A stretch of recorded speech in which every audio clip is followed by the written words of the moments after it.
Test, test, test.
Thank you, thank you, thank you.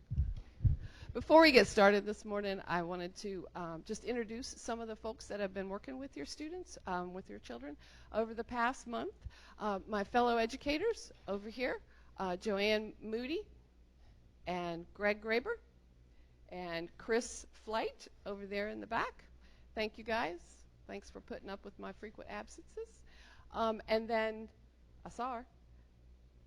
Danny Lacey is an intern who has been working with the students. She's our summer education intern, and she has been working with the students this summer also. As you may have heard, we do work them pretty hard over the course of the month. We do activities in the morning, after lunch, and then again after dinner. And it takes a village to make it all happen. And a very important part of that village are our counselors. We have 4 counselors that have worked with the students this summer, and it would not be possible for us to offer this program without their help. So I wanted to acknowledge the counselors, thank them for being here and giving up a part of their summer to work with the kids, and introduce them to you. You'll probably meet them when you go to checkout, but I wanted to at least let them know how much we appreciate them. So where's Lori? Lori Bluebaugh? Lori? There she is. Right?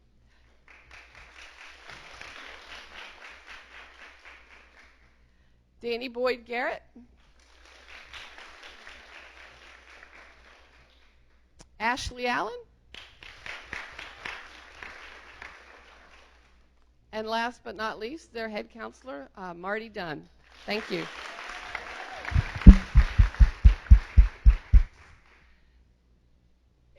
One of the other essential people to make all this happen is the young lady that you probably corresponded with first, and that is Sarah Johnson. Sarah's our administrative assistant for the department, handles all the paperwork. Thank you, Sarah, very much. Let's see. The way it's going to go this morning is we are going to have the students do their presentation about the research project. About halfway through, we will pause and take a 15-minute break. We have coffee and cookies outside for you. Then we'll come back and finish up the presentations. At that point, the students will go back over to their dorm room, and then working with their counselors, pack all their stuff, load up all their stuff in the car if it's not already been done, and check out. It is a formal checkout process, so they know the routine. So you just ask them what needs to be done next, okay?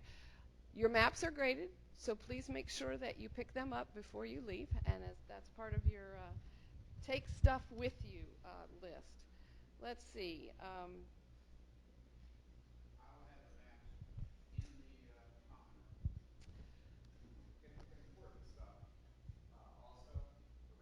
Yeah, I was just going to go to that. Yeah, right. Before I did that, I wanted to say that the students have been eating in our cafeteria all month long. You've probably heard about that. You are welcome to join them for lunch if you would like to do that. There's a point of sale register in the cafeteria. I have absolutely no idea what's on the menu today, but you're welcome to join us for lunch. The cost of lunch is $8.50. And all you have to do is walk over there and go through the line. But if you need to get on the road and have a long way to travel, that's certainly understandable. The students have been asked to grab some lunch so they don't starve before heading out. So lastly, as Greg said, the restrooms are right behind this room here, female and male restrooms. And we're just going to run continuously until that first break. So if you need to step out, by all means, feel free. Out that back door, we have it propped open so it won't make that nasty clicking sound. All right. Good. Did I forget anything now, Greg? Joanne? Okay. Great. We'll lead off with Hannah.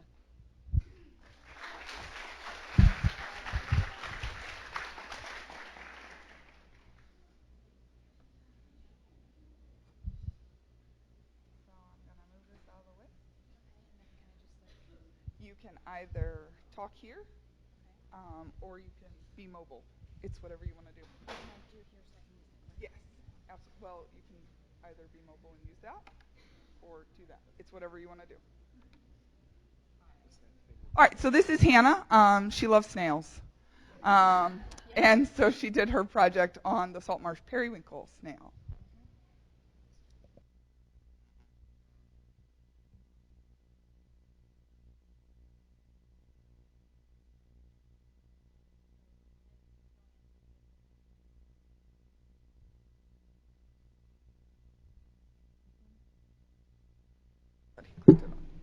Okay, there we go.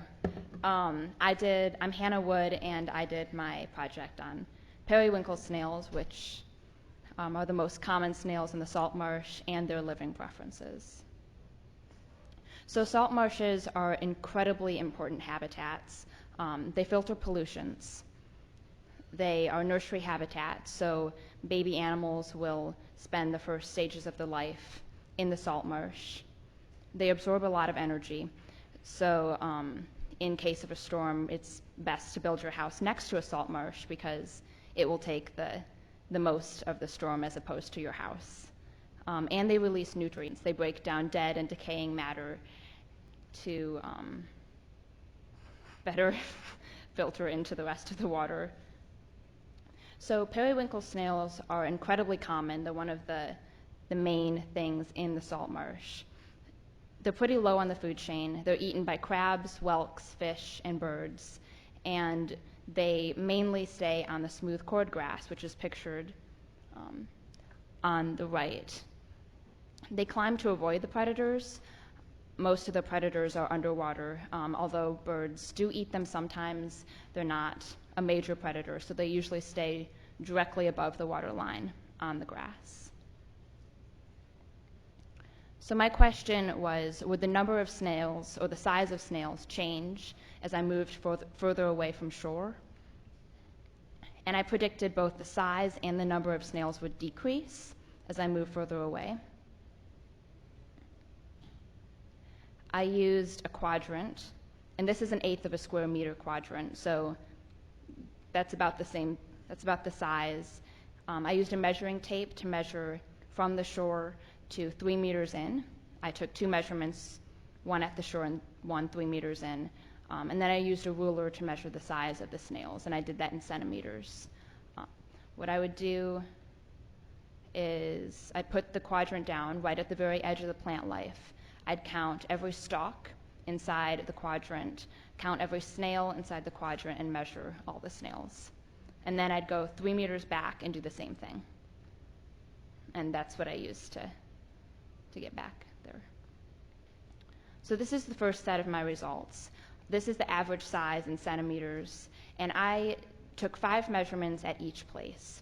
So the green with the polka dots is at shore, and then the orange is 3 meters away.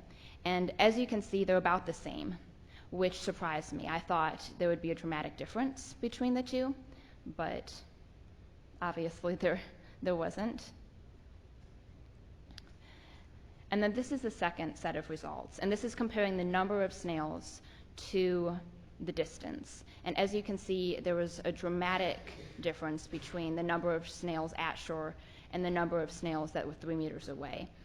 And that surprised me. I thought, I mixed that up. The other one surprised me. This one I got right. But so there were a lot more snails at shore than there were away from shore. And I think that was because that's more where their food was. Even though there's more predators closer to the shore, there's also more food. So I learned that there's less snails further away from the salt marsh. They're about the same size regardless of the distance from the stream. And I think this is important because it shows that the snails have more contact with water and whatever's in the water, so they can be a good measure of salt marsh health and environment health in general. And also, what they get affected, how they are affected, can affect the whole food chain because they're down pretty low on the food chain, and if you have a large die-off of snails, then it's going to affect a lot more animals. And what I think I could have done better is I mentioned counting grass, and it's not fun to count grass. But also, I had 2 different species that I was counting. The at-shore measurement was the smooth cord grass, which snails really like, and it's also thicker. Away from shore, there's the black needle rush, which is much thinner and not quite as preferable to snails, and that was an additional effect on my results that I hadn't thought about when beginning the experiment. And also, it took a lot of time, and you can see I didn't feature it in my results because it wasn't as big of a important factor, I think. So if I did this again, I would not count grass for multiple reasons, but I still think it was a good thing overall. So a lot of people helped me with this. Tina was my advisor and helped me get through the project. Lori, Ashley, Marty, Danny, my counselors, took me out to the marsh and helped a lot. Bree and Brendan helped me count. Gwendolyn was great, thank you. My family helped me get here. Emma S. provided this wonderful picture, and this picture is of a sea hare, which is the most amazing animal. They're amazing, and they were great for inspiration. Very inspirational animals. So, yeah, that's it. And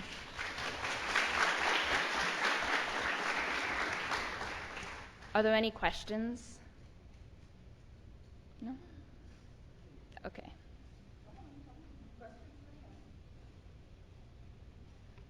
Am I done? And you feel that, is this an airport march for you to do? Yes. Do you feel that it might have had any effects from the surrounding pollutants, maybe from the road or the airport that's pretty close to there, that might affect your snails and where they were living? Yes, but I did my project a little bit further away from the main road. I think if I had, and that would be a whole nother experiment, I believe, if I compared the amount or size of snails in the salt marsh directly by the road versus away from it. But I did it more away, so I'm guessing that there weren't as many pollutions affecting those results. So, yeah. Thank you, Hannah. Let me grab this and grab this. So up next we have Madeline. Madeline did her project on sea robins. So we'll get that pulled up. Do you want to stand here and use this? Yeah, Or- sure. Okay. Is this from the one that goes to the side? Yeah, you can, or you can use this. Either Either one. one. Okay. There's a pointer on it. Okay. Good morning, everybody. I'm Madeline Bowens, and I did my project on the effects of salinity on sea robins. Well, if the computer will work. Greg. Greg. Greg.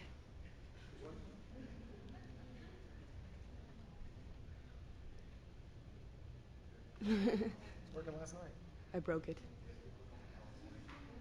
Oh, you gotta click on the PowerPoint first because we were messing with the other thing. Oh. That's what it is. There we go. Perfect. Ooh. Yep, there you go. Okay. Just A sea robin is a triglypida, that's its scientific name. They are a family of bottom-feeding ray-finned fish. This is a picture of a sea robin. They are very beautiful. And they don't fly. I wish they did, but they don't fly.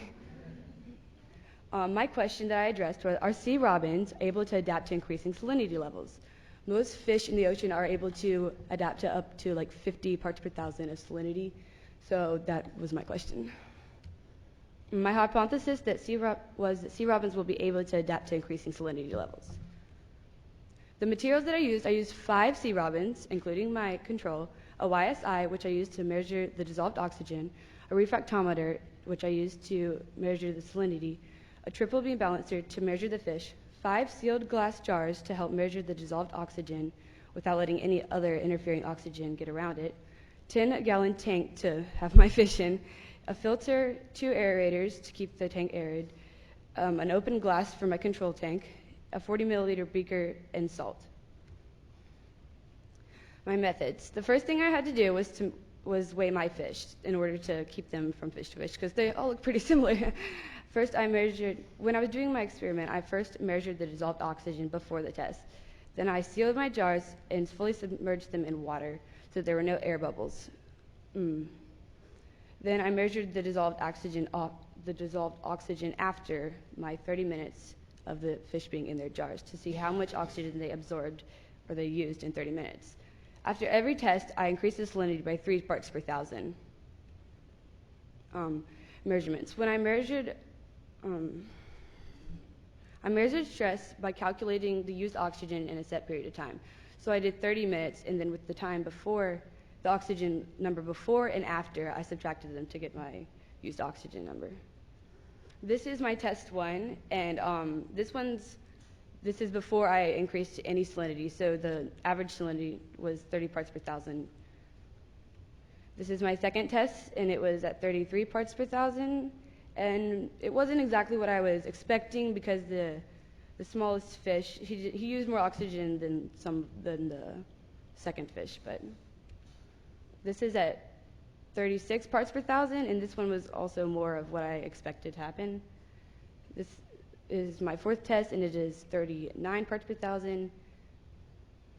Fifth test at 43 parts per thousand, and that was my final test.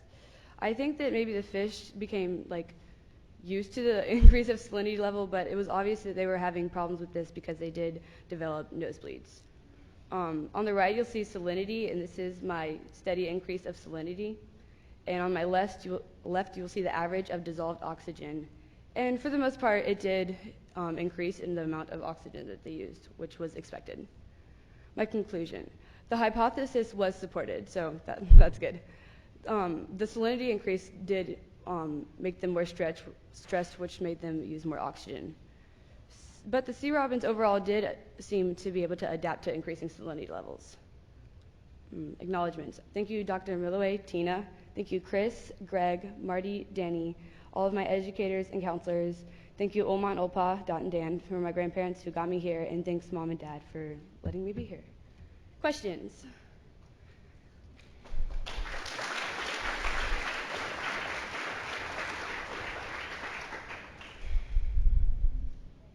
Yes. Are sea robins native to this area? Mm-hmm. Okay, so where are they found? You mean like here in Mobile Bay? They're they're in brackish water, and we found these out in the Gulf of Mexico. So when we were on our boat trips. Any other questions? Yes. What about an opposite effect? Say when it rains and the salinity level of the water goes down, how would that affect them, or do you know? That's a good question. I do not know. Sorry. Does somebody have a question? Yeah. Do you think your experiment might have been different if you had done the low salinity and then hit them with a really high salinity? Do you think they might have reacted a little lower? Yeah, I think. The gradual change? Yeah, I thought about that. I think that maybe they did kind of have some time to kind of get used to it, over the day period in between. But that would be a good question. That would be a good try. I think that if I tried it again, I would increase the salinity always to 50 parts per thousand because that was that's the number for most fish that they can bear up to, if that makes sense. So I would do that again. I would change that. Anything else? All right. Thank you. You want me to give that to Chris? It's okay.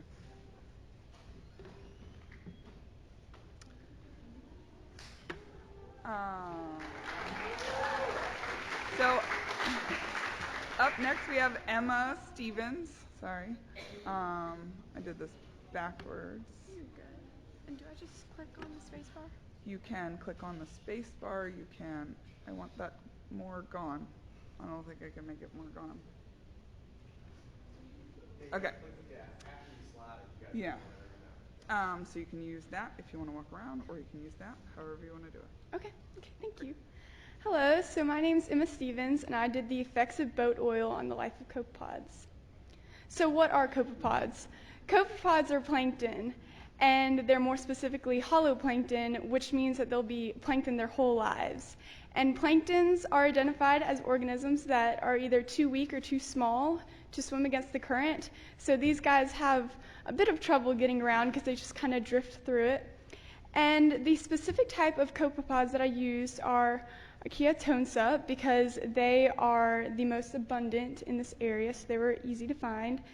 And I have a picture of plankton from SpongeBob SquarePants because on TV shows for little kids, that is actually what my copepod is depicted as. But after studying him for 4 weeks, you can see that he doesn't actually look like that. He looks like the one on the right, which actually comes from Derek. So thank you for that picture. The importance of copepod. Copepods are very essential to the aquatic food chain. And as you can see, they're far at the bottom, and they're not at the very, very bottom, but they are primary consumers. And so if you did it by trophic levels, they would be at the bottom, which means that they have high energy. And they are important because they eat the phytoplankton, and if the phytoplankton aren't eaten, then there will be a problem known as an algal bloom, which as an example could be like a red tide, which I have a picture down there. And even though it looks really cool with the red water and everything, it's actually not that cool because it is toxic and it will kill the fish. And so it doesn't only affect the animals in the water, but it can affect us too, because if fishermen actually go out and get that fish that are toxic and we eat it, then that can affect our health and potentially hurt us. So my big question was, how does boat oil affect the copepods in the ocean? And why I chose this question was because normally I would see some boats go out to go fishing or just go out for a regular boat ride, and sometimes you would see like a little bit of boat oil just coming out, maybe from a little leak. So I was just wondering how that would affect the organisms in the ocean. And as others would think, these small little guys would be greatly affected. So my hypothesis was that the boat oil will kill the copepods. So my method, I had to go down to collect the copepod. And so I went down with Lori and Linda, and we had a bucket, and we skimmed the surface of the water because that is where these copepod are. And then we sifted through it to separate the copepods from the water. And then I had to set up the experiment, which I had 2 containers of tested material, so 10 milliliters, and then 2 of control.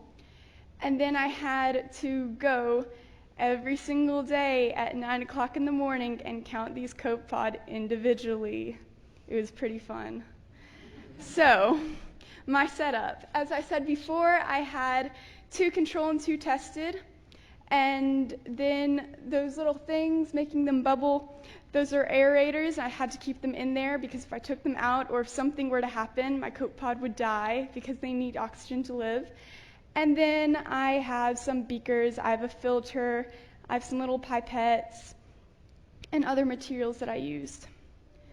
So my data, as you can see on the left, that is the effects of the 10 milliliters of boat oil on the copepods. And they were greatly affected because by day 2, they were all dead. And so that supports my hypothesis. And then the control, even though the numbers are pretty inconsistent because it's kind of all over the place with the alive amount, it does show that it overall, there were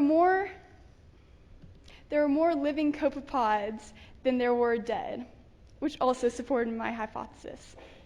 So in conclusion, just as a reminder, copepods are holoplankton, which means that they're plankton their whole lives, and they're very sensitive to substances in the water, more specifically boat oil, which is what I did my presentation on.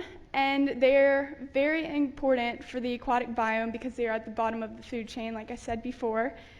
And that picture, kind of like in the middle, is a picture that I took of one of my dead copepods, so that's how he looked like compared to the first photo.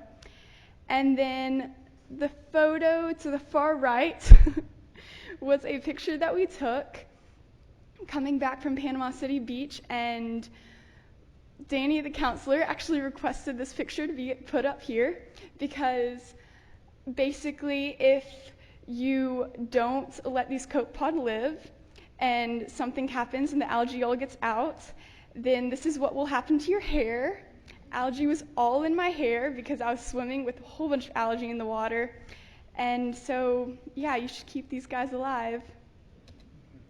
So thank you for everybody that helped me throughout this project. Thank you to Joanne, who helped me with my copepods because they were so hard to count. And then she even got a boat guy, a boat oil guy who actually told me the amount to put in, because I would have probably put in way too much, and that would not have been good. And thank you so much for Lori for taking me down to the dock like 4 times. And for Linda, because without her, I don't even know what I would have done. She helped me through so much. She walked down to the dock even though she was done, and it was great. So thank you to all these people. Are there any questions? Linda. So why is the copepod that is plankton in SpongeBob green? Okay. So plankton from SpongeBob is depicted as green because he's a copepod, and copepod are zooplankton. So that means that they're like animal-like, and they eat the phytoplankton, which is microalgae, and they are photosynthetic algae, so they have chloroplast and chlorophyll. So when the copepod eats the photosynthetic organisms, then they eat the chloroplast and chlorophyll, which makes it green. Yeah. Thank you.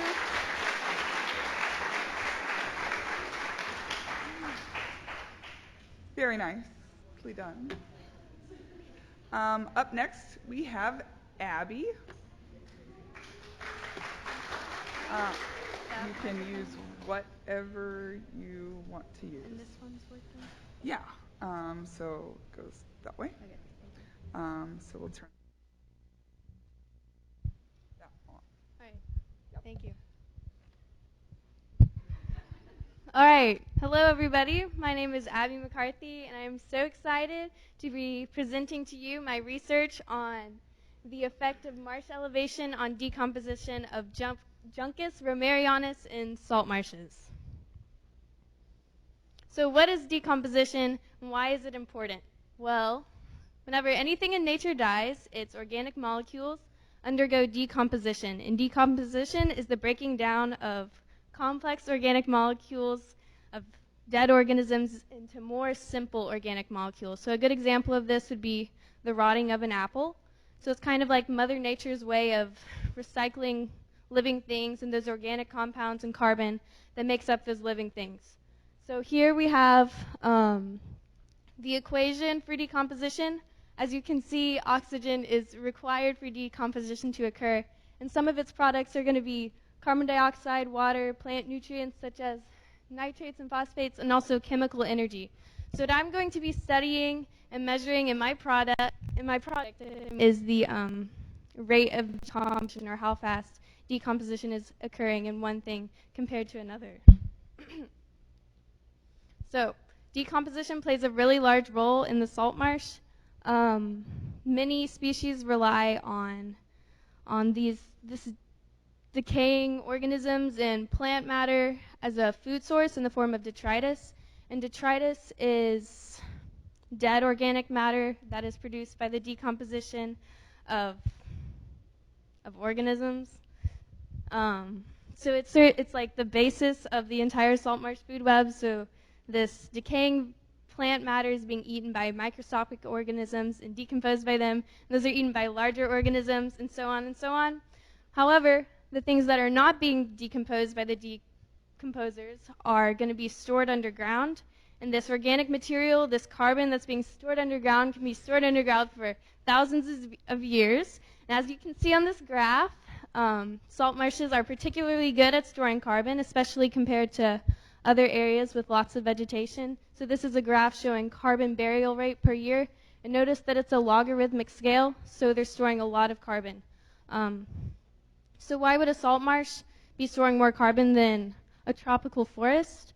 Well, salt marshes have a thin layer of oxygenated soil, but the rest of that deep soil is going to be very saturated with water because they're being flooded by the tides daily. So there's not going to be a lot of oxygen in there. So if we remember that oxygen is required for decomposition to occur, then we can assume that there's not going to be a lot of decomposition going on in the salt marsh. Therefore, a lot of carbon is being stored. So the lower the amount of decomposition is happening, the more carbon is being stored. So, so that's really important and great because these salt marshes are acting like sponges, soaking up the carbon compounds that are in the atmosphere, which are playing such a big role in global climate change. So obviously, decomposition, especially in the salt marsh, is very important that we study and understand how it works because it plays a large role in the food web and also in global climate change. So, for my project, I was comparing the decomposition rates of Juncus romerianus, or black needle rush, which is a common marsh grass. And I was comparing it at different salt marsh elevations. And because the salt marsh is flooded daily by the tides, there are some different salt marsh zonations. So we have the low marsh, which is being submerged daily and then exposed by the tides, while the high marsh is not getting as much tidal interaction. So the low marsh is going to be a lot more moist and have higher salinity soils, while the high marsh is going to be drier and not as much salinity. So based on my research that I did, I hypothesized that the Juncus that was placed in the low marsh is going to have in the high marsh is going to have a higher decomposition rate because it has more access to oxygen, which is necessary for decomposition to occur. So how did I do it? I separated about 140 grams of Juncus vegetation into 6 mesh laundry bags. So those are the laundry bags that people use to like wash their clothes separately, like delicates and things. They have the little holes in them, and I used these because it allowed me to like enclose and measure it easily and transport it to and from the marsh. But they also have these little holes that would allow gas to travel in and out of the bags and little microscopic organisms to decompose and do their thing. So I would be able to measure decomposition. So I separated them into 6 bags, and I measured each bag's exact mass. And I placed 3 in the low marsh, so that's the one that's the intertidal zone with the tides, that's more wet, and the high marsh, which is not. And I left them in the salt marsh for 10 days. And after 10 days, I collected them and recorded their final mass. So comparing the initial and final mass is going to allow me to see how much matter was decomposed. So here is my data. The blue bar is representing their initial mass, and the red bar is the final mass. In the low marsh, it was a little bit weird. One of them actually gained mass. I'm not really sure how that happened. I'm thinking that when the tides came in, they might have like brought in some sediment that got into the bags. One of them had a small amount of decomposition, and the third bag actually got lost at sea. So I don't know what happened to it. That's a shame. But in the high marsh, as you can see, the data is a lot more consistent. There was a lot of decomposition going on, and yeah. So here are numbers to show the percent mass change of each of the bags. The average mass change in the low marsh bags ended up being 0% actually, because one of them had a positive mass gain. But on average, the bags in the high marsh lost about 42.3% of their mass. So I was pretty surprised with how much they decomposed in such a short amount of time. So based on the data that I do have, it does support my hypothesis that the decomposition rate is going to be higher in the high marsh. However, obviously there was some error, especially, so if I could have figured out a way to prevent the bags from gaining mass and also not lost one, then I would have had like more accurate data to give me a more accurate interpretation of what was really going on. But I do believe that if I had been able to get accurate data, that the decomposition rate would have been higher in the high marsh as well. So based on this conclusion, I can assume that the low marsh, because it has a low decomposition rate, is going to be storing more carbon because not as much as that organic material is being decomposed, and also that the high marsh, because of its higher decomposition rate, is going to have more biological activity, so more decomposers and microorganisms decomposing. Yes. So that's it. I would like to thank Tina for kind of helping me figure out what I was going to do, narrow down my project a little bit. Also, Tina and Joanne for answering any questions I had and helping me figure out any problems. Ashley, Marty, Danny, and Lori for helping me coordinate rides to and from the marsh and taking me to and from the marsh. My girl Trish for helping me with Excel and everything else, waking me up on time. She's a great roommate. And my mom for mailing me the laundry bags. So, does anybody have any questions? Yes, Greg? Do you think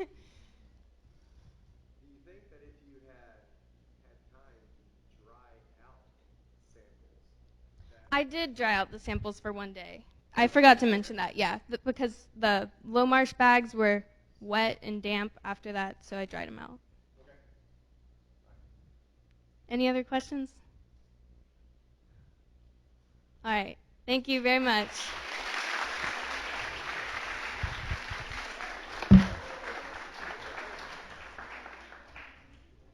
Wonderful. All right, up next we have Carter.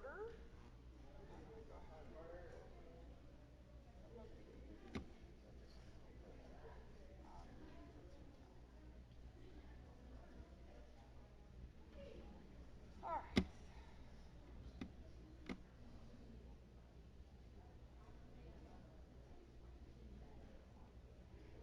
How do you want to do it? Okay. Okay. Let me put that on. I turned it away. That's okay. All right, it's all yours, Carter. Hello, everybody. I'm Carter, and for my question and project, I asked, why do crabs walk sideways? So my hypothesis for this project was that crabs walk sideways because of the way their skeletal structure is formed. And so for this project, I caught 3 blue crabs, 1 ghost crab, and 13 filler crabs because they died kind of fast. And then to keep them in containers, I had a 5-gallon bucket, a 10-gallon fish tank, and then a big jar. And I had a small net to catch them. And so this is a chart of all the crabs that I caught. And the first little row is the width of them, so how big they were. And the second row is how many legs they had. And the reason that little blue crab had 5 legs because one was not there when I found him. And the bottom row is how many joints they had on each leg. And so there are multiple reasons why crabs walk sideways. There are 3 reasons. The first reason is the way their joints move. The second reason is the way that their legs are attached to their body. And the third reason is their vision. So the way that their joints move. So their first joint on each leg moves like a shoulder, so it can move up and down and side to side. And then their second joint just moves like an elbow, so the second, third, and fourth joints can move only up and down.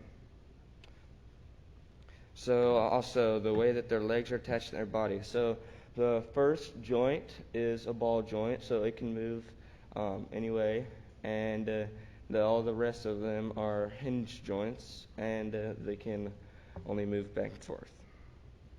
And their vision. So crabs have really unique vision. They can see all the way around themselves, and so that's one of the reasons why they walk sideways, because it would just be like walking forwards for us.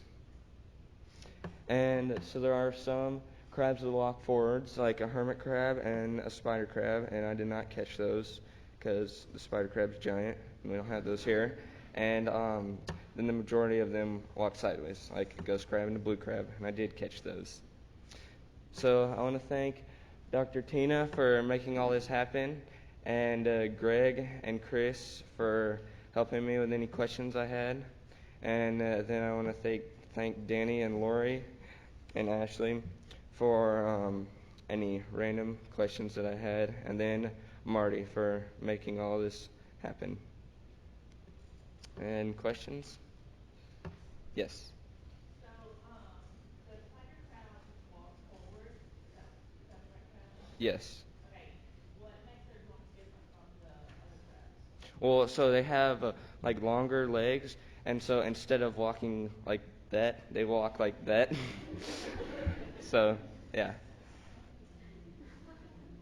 All right, is that it? Thank you.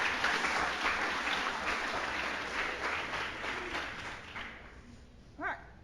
Thank you, Carter. Up next, we have Katie. Okay, do I have to stand up front since so that no one can see me? You can do it however you want to. Question. Um, Where's the laser? yes. So this here is the laser, right? The screen.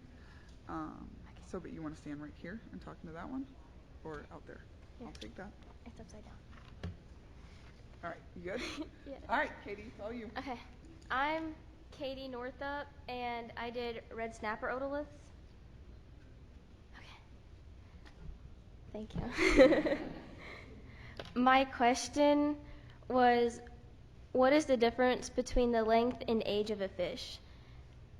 And my hypothesis was the bigger the fish, the older it is, and the smaller the fish, the younger it is. My process of this was first I had to catch the fish, which was a red snapper. And when we went out on a boat trip, deep sea fishing, that's when I caught my fish.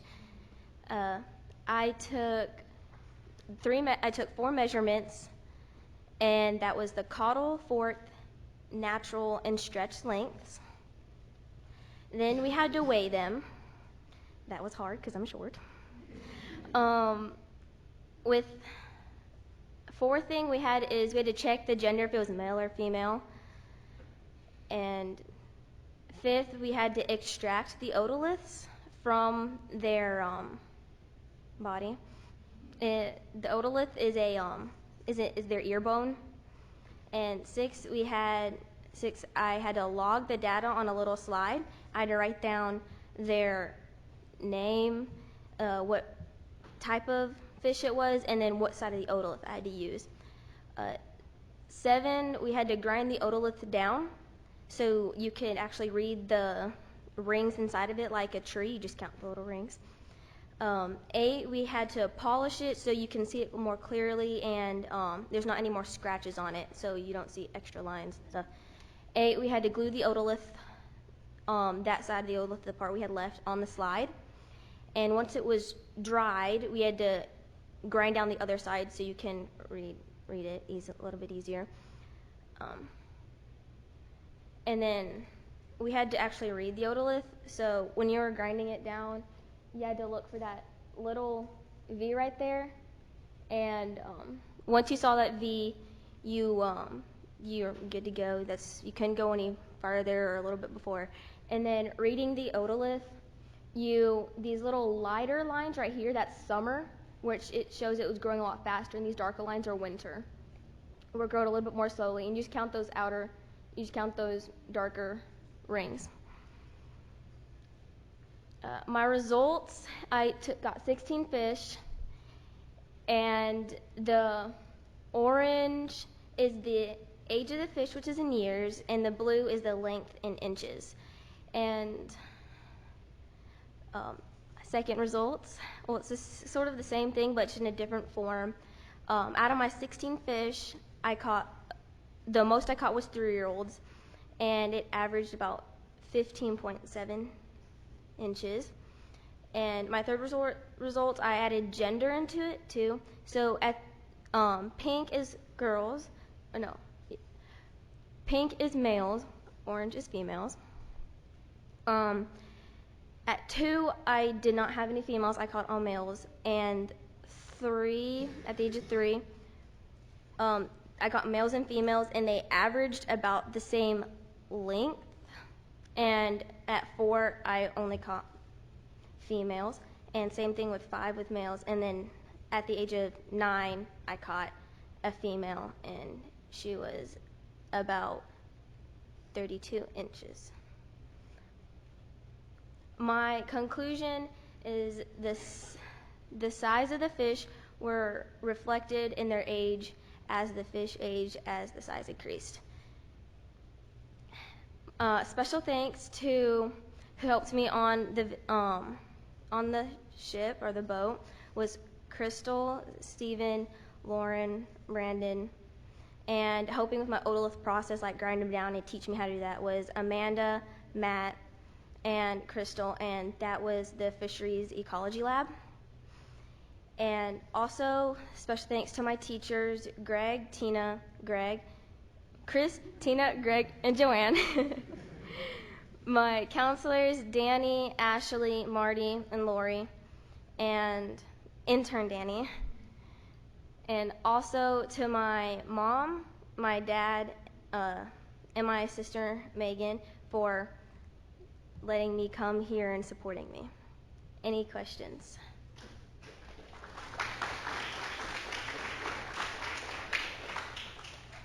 Adrian?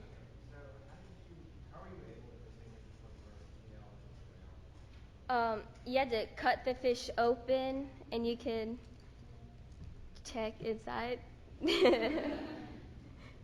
external features of the rat snapper don't allow you Yeah, you have to actually know if it's a male or a female, and so all three of those are a part of what the fisheries ecology lab does, determine size restrictions and that sort of thing on fish. And so you have the age, like she was measuring by size and the gender to see if they've repopulated themselves as mature or not before you take them out. So that's what they were she's looking at. Actually, I noticed at the 4-year it was a female and it was larger than the 5-year male. So would it be safe to assume that the females are actually larger in general? That's actually a good question. I wouldn't know. That would be a good thing to look into. Any more questions? Thank you. All right. Okay. Thanks. And if anybody's staying on the island because you're driving far and wide, the fishing rodeos this weekend, and if you want to see exactly what she was doing in real time, talking hundreds of samples have been doing that this weekend at the Alabama Deep Fishing Rodeo. The lab right behind us and the lab across the hall will be processing every fish that comes in. So it's pretty cool. How do you use this? So that'll advance forward, and if you screw up, you can go backward, and then that's the little pointer right there. That's the pointer. Okay, I need the pointer. Okay. Yep. And so you want to stand here, or you want to? No, I'm good right here. Okay. Because if you go out, we can, you want to step away from a little bit. Okay. All right. So up next we have Emma F. With her project on croakers. Okay, so hi, I'm Emma. I did increasing the salinity with croakers. And croakers, and there's their scientific name right here. This is actually a lot harder than it looks. Croakers are a very important commercial fish. A lot of people use them for just all kinds of stuff. They get sent out all over the country. They're usually found in estuaries and bays. They go offshore to breed, and they get their name from their croak, and they get that from their vibrations in their swim bladder. My research questions: how will increasing the salinity of water containing croakers affect them? My hypothesis: the higher the salinity, the croakers will die. What is the significance? Croakers are important to the food web. Bluefish, weakfish, speckled trout, and more like to feed on them. Without croakers, our fish web would crash because other fish eat them. So then what would happen to those fish? Then they wouldn't be able to eat. And then seeing what they can handle is very important. My materials, I used an otter trawl, which is on the back of this. And this is actually the research vessel that I got my fish off of. I got an aquarium, which is right here. Instant ocean salt, which is right there. Salt water, because they kind of need that. Quiet bubbles, which I use for their aerator. An air filter, and then a refractometer to do my salinity, so I could measure that. And then a pipette, so I could put the salt in that. My methods, I had to take the fish, I set up my aquarium, and I would put this stuff in my increasing tank that I put my salt in. And then I would measure the salinity to how high I wanted it, and then I would measure it. this is my setup. This tank right here was my controlled, and my controlled is actually at 20 parts per thousand, which is kind of low a little bit. And then over here was the one that I put all the salt into. And I actually used fresh water from the faucet, and then I just put the instant ocean salt in here, which made it like an ocean. And that at first was at 40 parts per thousand, which they can handle that apparently. And then I got to 57 parts per thousand. This is my number of deaths. At 20 parts per thousand, they were fine. They could handle it. At 40 parts per thousand, they can handle it. I honestly thought they wouldn't because they're a smaller fish. And then 57 parts per thousand, they just all died. Same day. And so yeah. I want to say thank you to my family, because without them I wouldn't be able to be here. Dr. Tina, Greg, Chris, Marty, Danny, Ansley, Brianna, Emma, EJ, Derek, because without them I couldn't have done it. So yeah. Any questions? Yes? Why did you start with 20 parts per thousand? Well, at 20 parts per thousand, that's what they were in when I got them. So I let them sit in that water for a day. And then my second day, I got it up to 40. And then 40 didn't work, so I bumped it up to 57. What are some other things you maybe could have measured? This is not death or whatever. What other things could you have seen, maybe measured to notice a change that the salinity as it was increasing and or decreasing would have shown? Can you rephrase that question?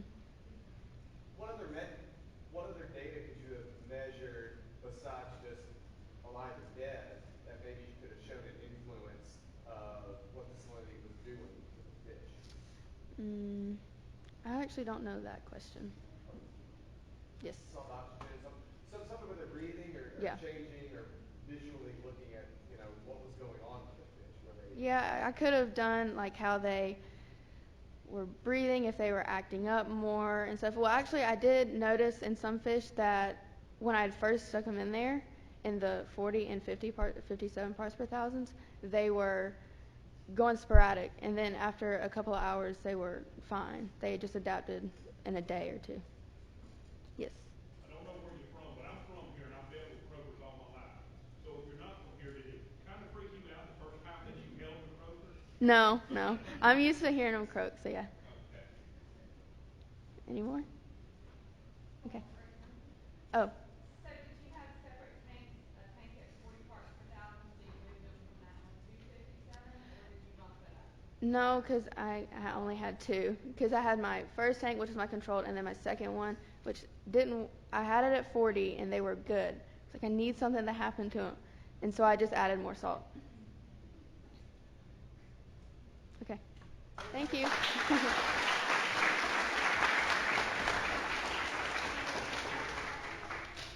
All right. What's the limiting factor in space?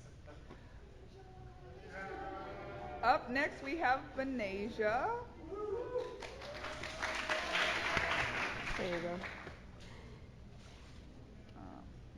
How do you work this? Is Let it me like? show you. All right. So if you want to go forward, right, you just click. So I did that one for you. And then the pointer, right, is that little line right there. Okay. So do you want to stand here or do you want to be mobile? I think I'll just stand here. Just stand here. Yeah. All right. It's all you can answer. Good morning. My name is Benasia Allen, and I did the effect time has on fish caught while seining. Okay, introduction. So, on the first full day that we were here at the Sea Lab, Joanne took all of us seining so we can set up aquariums for, I guess, like roommate aquariums for us to like take care of, I guess. I don't know.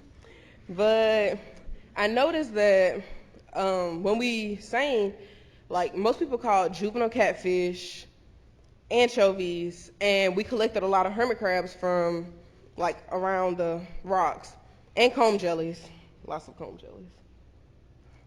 So I wanted to see, well, my question was, how many different species of fish would be found with the seine if we tested them at different times of the day? I hypothesized that I would find catfish and 3 other species. So what I used was a seining net, a writing utensil for my data, a partner. My partner was Trish, and a bucket. A bucket was optional. We used the bucket because Brendan needed some of the fish for his project, so we just put them in the bucket and carried them back to the lab. My method. Okay. So we carried the net out approximately 25 yards, well, in between the 2 rock jetties, like perpendicular to the shore. We started seining. When we got near the shore, we tilted the seining net to where we had the fish like in the net, but they weren't escaping anytime soon. And when we got to the shore, we sat it down, but we made sure it was still near the water. That way the fish wouldn't die. Okay, this is a picture of Trish and I. She's doing her project. And this is us carrying out the seine. Okay, and fish. This one here is the striped anchovy. This one here is the scaled anchovy. And this one here is the Atlantic bumper. Yes. And that one was a different fish. I think it's a mackerel. That's what we concluded it was, but we're not really sure. Okay, my results. So there's a drastic change between when I did it day 1, the AM test and the PM test. For the PM test, we caught a lot of striped anchovy, and the mackerel was like a new catch compared to like everything else. And with day 1, with the PM test, I guess because the sun was out and the water was a lot warmer, we caught less fish. For the day 2 test, we did a PM and an evening session to compare the, I guess the hottest part of the day and when it's starting to cool down. We caught still a lot of striped anchovy, but we also caught a pipefish. We didn't have any pictures of those, but they're like small with like a little, they look like, I can't even explain. But we caught one of those during the PM session, and we also caught one during the evening session. Conclude. Okay. Well, these are more like observations. During the afternoon session of day 1, there were, even though we didn't count the comb jellies because they may or may not have torn like in the net, we noticed that there were like a bunch of them. Like all of the beach goers who were there, every time we put in the seine, they would come and like pick up the comb jellies. So we ended up just giving the comb jellies to them. And overall, we found a total of 5 species, but no catfish were caught whatsoever. Okay. Special thanks to the Emerging Scholars Program because they paid for me to get here. The counselors, and particularly Danny, Ashley, and Lori because they took Trish and I seining. Trish and Brendan because Trish was my seining partner and Brendan helped us count all 200 of those fish. The teachers, and my family for moral support. Any questions? No questions? Cool. Gracie.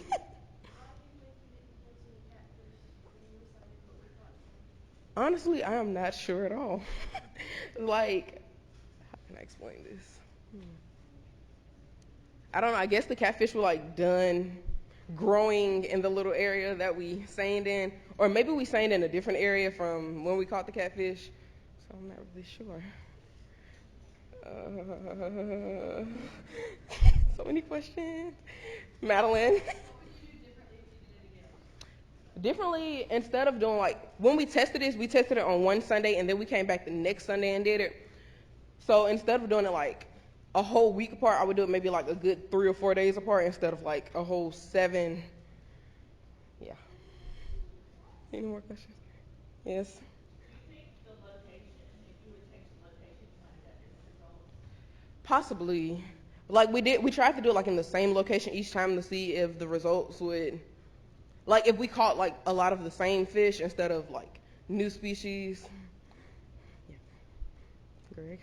What did the tide look like? Was the tide different? Was it high at one time or low at the other Yes. time? Okay, let me go back. take note of the tides. Okay.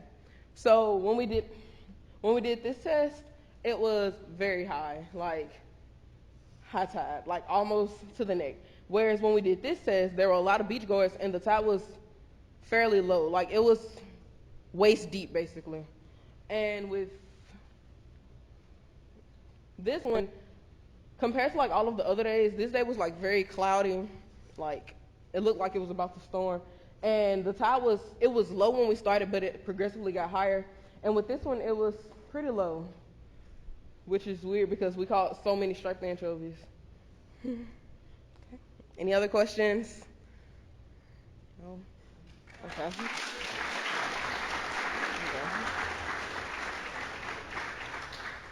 Thank you. All right, up next we have Derek.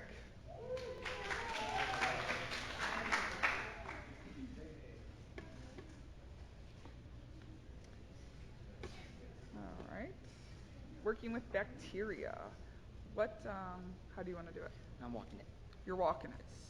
He's a walker. I'm going to get you a mic. So just make sure you talk into it. Hi, I'm Derek, and my project was to determine how oyster filtration affects bacterial populations in salt marsh water. So a little bit of background. Well, I started with how does an oyster actually work, which was basically 50% of my project. So like many other bivalves, oysters are filter feeders, meaning they take the particles from the water and eat the phytoplankton and the algae. And along with that water, they take in sediments and dirts and every other particle that isn't food. So the oyster itself has to filter out the particles from the food. The oyster wants the phytoplankton and the algae and all the live things, and it doesn't want all the dirt, because who would want dirt, right? So the inner gills and then the inner palps of the oyster separates the food from the particles. The food gets transported to the mouth, and the particles that the oyster doesn't want are excreted as, or expelled as pseudofeces, and then the digested food is excreted as feces. So where do oysters live?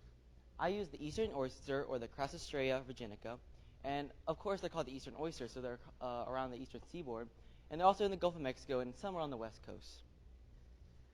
I got my oysters from the salt marsh down by the airport, and I found them in a little strip area, and at the salt marsh I collected 25 oysters. However, I only used 17 oysters because the other 8 oysters were either too dirty with too much algae on the shell, or they had too much shell growth on the oyster because of dead relatives.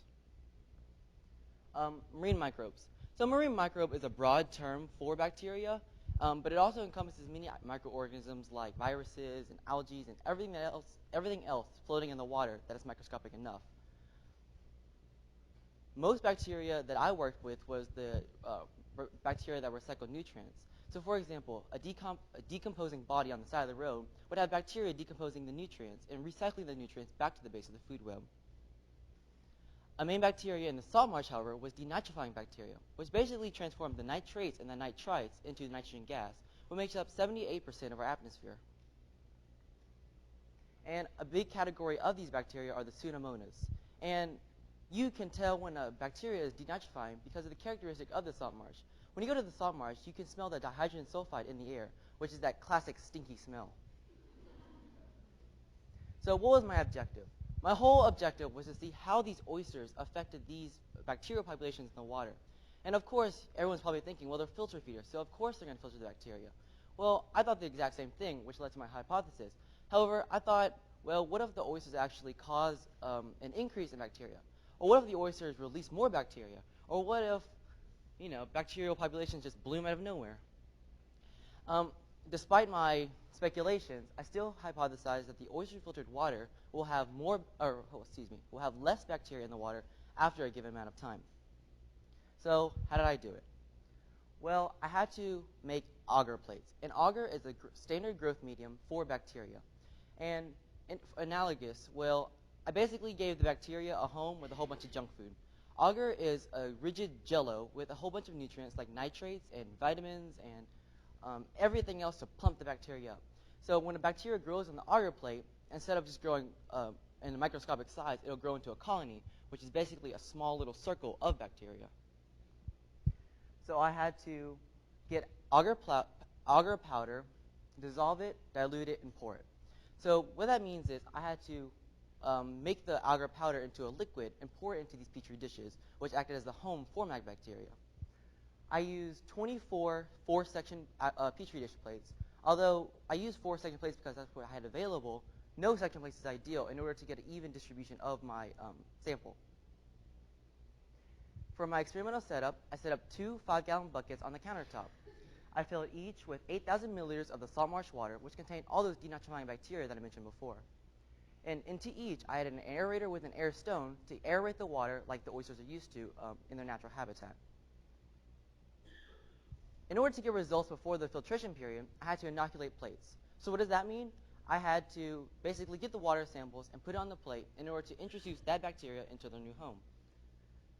So I got a sterile pipette or a dropper, and I agitated the water. So I stirred the water around to get all the sediments flowing around, and I filled the pipette all the way. I added 3 drops into each of my 4 sections, which is for a total of 12 drops per plate. And I used an inoculating loop to spread it around. So basically, an inoculating loop is a thin piece of metal that I used to spread those water droplets evenly throughout each section. And once each section was filled, they were each sealed and placed on top of the countertop to incubate or to be allowed to grow for 5 to 7 days. And for the next part, my actual project part, was my the oysters. So I added the oysters that I got from the salt marsh into the second bucket. So I have 2 buckets for a reason. One, the first bucket acts as my control, and I wanted to see the natural decay and increase of bacteria in the bucket. My second bucket acted as my experimental group, so that's where I actually saw the difference between bacteria before and after the filtration. So thus starts my filtration process. And that lasts about 10 to 14 hours, depending on how much time I had that night or that day. And so it varied, which did lead to some error in the results, but it was similar nonetheless. So after the 10 to 14 hours, I followed the exact same procedure. I got the water samples from each bucket, and I inoculated 2 more plates, meaning I got the water sample and put it in 2 more homes. So in the end, I had 4 plates inoculated for 1 trial. So I had 2, 1 for each bucket before the oysters were put in, and 2, 1 from each bucket after the oysters were put in. And at the end of the day, at the end of the week, actually, I had 24 plates inoculated for 6 complete trials. So what did I see at the end? Well, as you can see from this left-hand picture, the water is more turbid and more murky compared to the left-hand picture. The left-hand picture is clearer. You can clearly see the oysters. With the left-hand picture, you see the sediments, and it's kind of blurry. And this just proves that, well, the oysters do filter sediments out the water, which wasn't really a big surprise. In this left-hand picture, this was from trial 1 with a plate inoculated with water without oysters. And of course, you can see the little spots and the little dots, and that represents my bacterial growth. In this right-hand picture, however, this was after 10 to 14 hours of filtration. So you see, visibly, there are more specks in the right-hand picture. And so my hypothesis for this part was proven correct, or supported by the experiment, in that after the filtration period, where there's no oysters in it, there will be more bacteria. This is under the microscope. So what did I see? Well, in the left-hand picture, in one specific quadrant, there are obvious bacterial colony growth. You can see the rounded edges of the colonies. They were quite small, but the microscope helped to count them evenly. In some plates, however, they were just barren. There was just nothing there. But this picture also shows a common problem that I had. In this right-hand picture, you can see all these dots on the side of the plate. And why that was so difficult for me was because after all the water evaporated, it left sediments and it left dirts and particles and everything else that wasn't the water along the edges and along the plate. So it was hard for me to distinguish what was bacterial colony and what was sediment. But after a while, I got a standard counting method, and I started counting. So this graph is a kind of a convoluted graph of my average results for each trial. And really the only trend that you can see is the plates inoculated with oyster filtered water is that each of them decreased bacterial populations in the water. However, even the plates inoculated with non-filtered water had bacterial decreases also. So I had to take it a step further. This graph was what surprised me. Although it supported my hypothesis, the numbers are huge. in the right bar, the darker bar, after the filtration period, there were about 234 less bacteria per milliliter in the oyster-filtered water. However, in the water with no oysters in it, there were only about 75 less bacteria per milliliter in the water. And of course, these numbers were extrapolated from my colony count numbers, but seeing how there was a wide range of difference between the bacterial colonies after filtration was really surprising. This table shows the percent difference of bacteria after the filtration period compared to before. And from this table, the water with oysters had a 46% drop in bacteria compared to the bucket with no oysters, which only had a 14% drop in difference. So in conclusion, my hypothesis was supported in that the water with the oysters did, in fact, have less bacteria in the water column. I think that, well, because the oysters were in there, the bacteria had somewhere to go. So when the oysters were filter feeding, they took in all that water and all the sediments and all the bacteria, and the dead bacteria or live bacteria had a place or a home to go inside the oyster. Whereas in my control group, the bacteria had nowhere to go. When they died, they just circled through the chunk again. When they were alive, they just kept swimming. And that dead bacteria kind of acted as a food source for the other bacteria, which would explain why in other trials I had a bacterial growth instead of just decay. So the fact that the oysters actually did act as a bacterial sink or a place for the oysters to go kind of explains why there were less bacteria with oyster-filtered water compared to my control group, which had no oysters. And if I were to do this project again, what would I do? Well, I would incubate these plates longer. What does that mean? I would let these plates sit on that counter for 3 weeks if I could. Well, what would that do? The bacterial colonies would get bigger. They would be more profound. And that's important because, like I said before, I had a problem of counting these bacteria colonies. Some were just too small, some were just too big, some were different colors, and it was just so hard to distinguish what was particle, what was sand, what was bacterial colony. And so if I incubated these plates longer, these colonies would be so much more easy to count. And like every experiment, what would I do again? Well, I would conduct a ton more trials.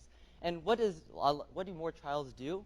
Well, one, it increases the accuracy of your project, but two, it also shows you a more generalized trend rather than a small trend from only 6 trials. So if I did more trials, I would have seen a better, more accurate results in percentage numbers and graph types. And so I would like to acknowledge a couple of people. I would like to acknowledge Dolphin Island Sea Lab for their facility and the equipment, Dr. Yashada Ramkusun or the Emerging College Director, which has allowed me to be here, Dr. Tina Millerway for being my advisor, Dr. Tina Millerway and Joanne Moody for giving me the idea of the actual project, for my counselors, Lori, Danny, Ashley, and Marty, who transported me to wherever I needed to go at the time, and for support. And I'd like to thank all these students and all these educators who helped me find my way here. Thank you.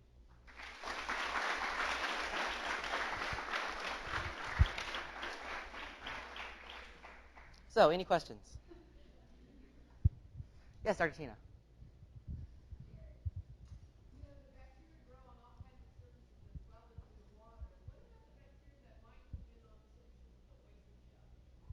So before I put the oysters into the tanks themselves, I scrubbed them with a toothbrush under fresh water, and I thought the exact same thing. Well, what if there are bacteria inside the oysters? What if there's bacteria on the shell? I tried to reduce that as much as I could, but inevitably I couldn't get all of it.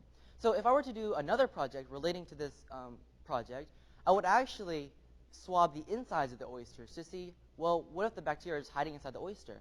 And what that will allow me to do is find the turnover time, or basically how long the bacteria stay within the oysters and before it is pooped out, essentially, or how long it takes for the bacteria to die and never come back. And so if I were to do this project again, yes, I would try to clean my oysters better, and 2, to set up a whole new project using a whole new bacterial population within the oyster, besides within the water itself. Ansley.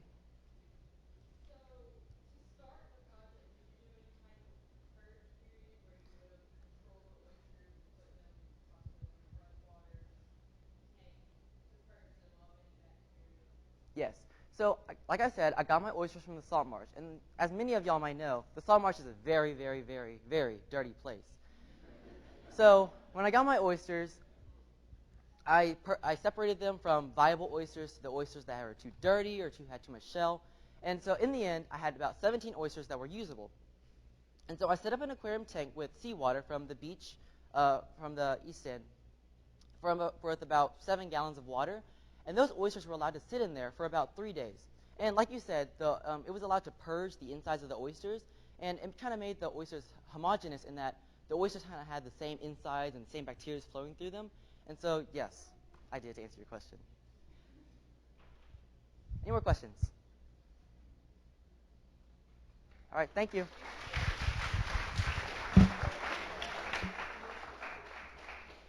All right, Linda. Well, tie your shoes so you don't fall. No, it'd be bad. That's the pointer. Yep, and you can use that to go forward and back. Do you want the microphone to walk, or you want to go? Okay. Just make sure it's actually picking up. Hello. Yeah. Okay. All right, so this is Linda, and she did her project with larval settling communities. Very fast. Okay, so I did settling larval communities, and basically, I'm pretty sure most of you are wondering, what is a settling larval community? Well, it is anything that is living that grow on artificial structures, which is anything from rocks to boats to piers, or even man-made artificial reefs and stuff like that that go in the water. They can include any of these things, but there's also many more things that can grow on them. So we was told to start out with a few initial questions, and I had two. One of mine was, would there be a difference between the top and the bottom of the settling plates? Would there be more or less organisms, and would there be different kinds? And also, what would be the most abundant organism on the plates altogether?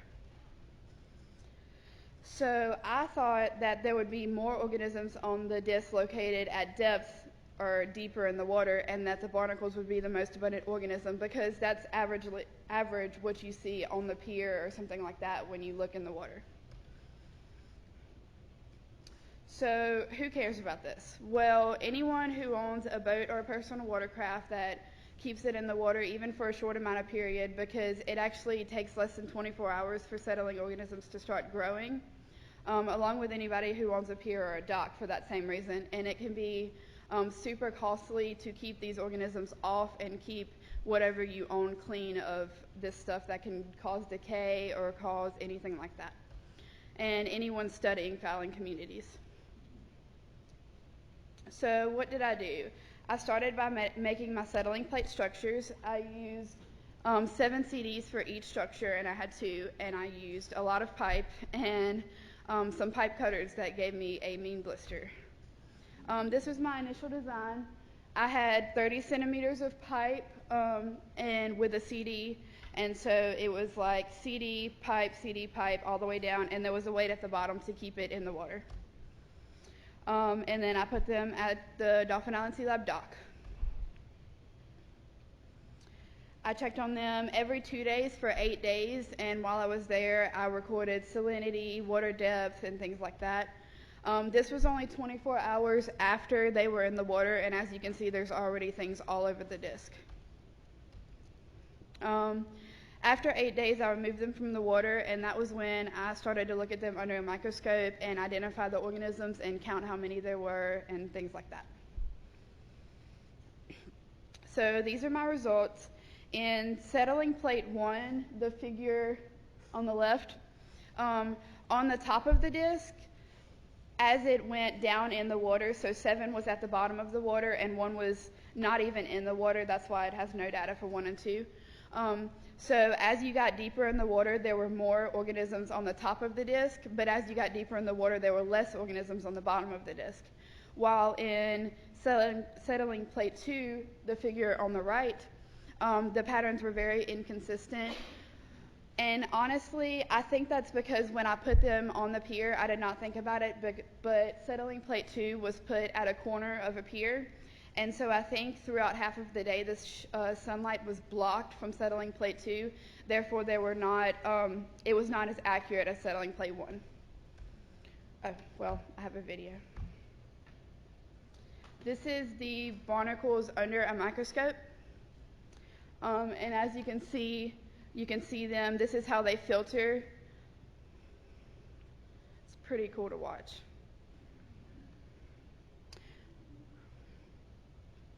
So basically the final results were on structure 1, the plates at the surface level area on the top had more organisms, but on structure 2, the plates at the bottom had more organisms.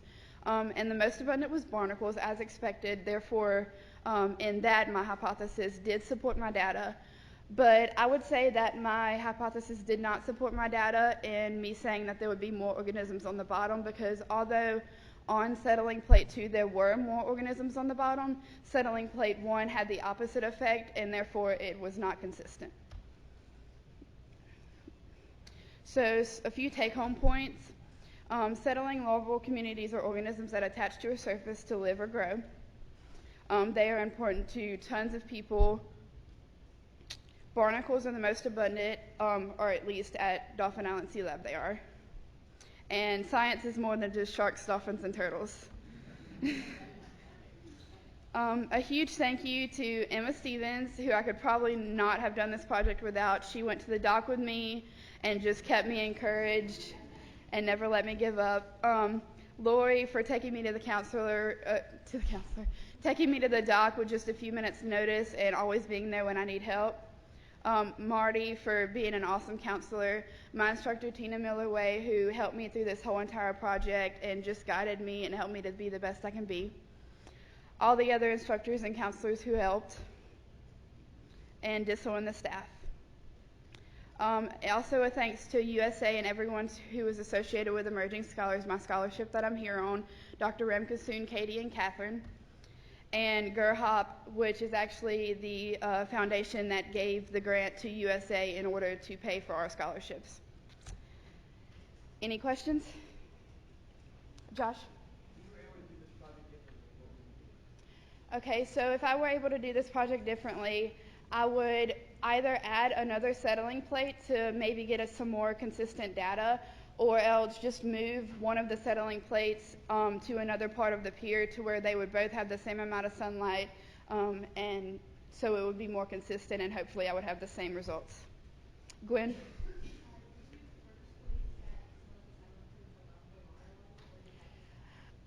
Actually, no one could tell me the exact depth that the dock would be when I made the settling plate, so the highest depth that I got was 8 feet, so I made the settling plates to where they could go to 8 feet, but the depth only ended up staying around 6 feet. Dad?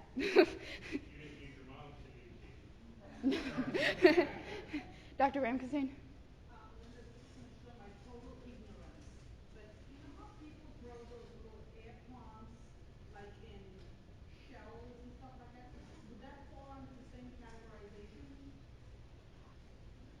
I actually don't know the answer to that question. That would be awesome to look up and find out, though.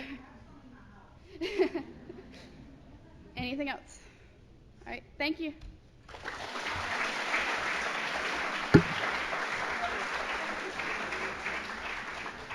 All right, up next we have Philippe.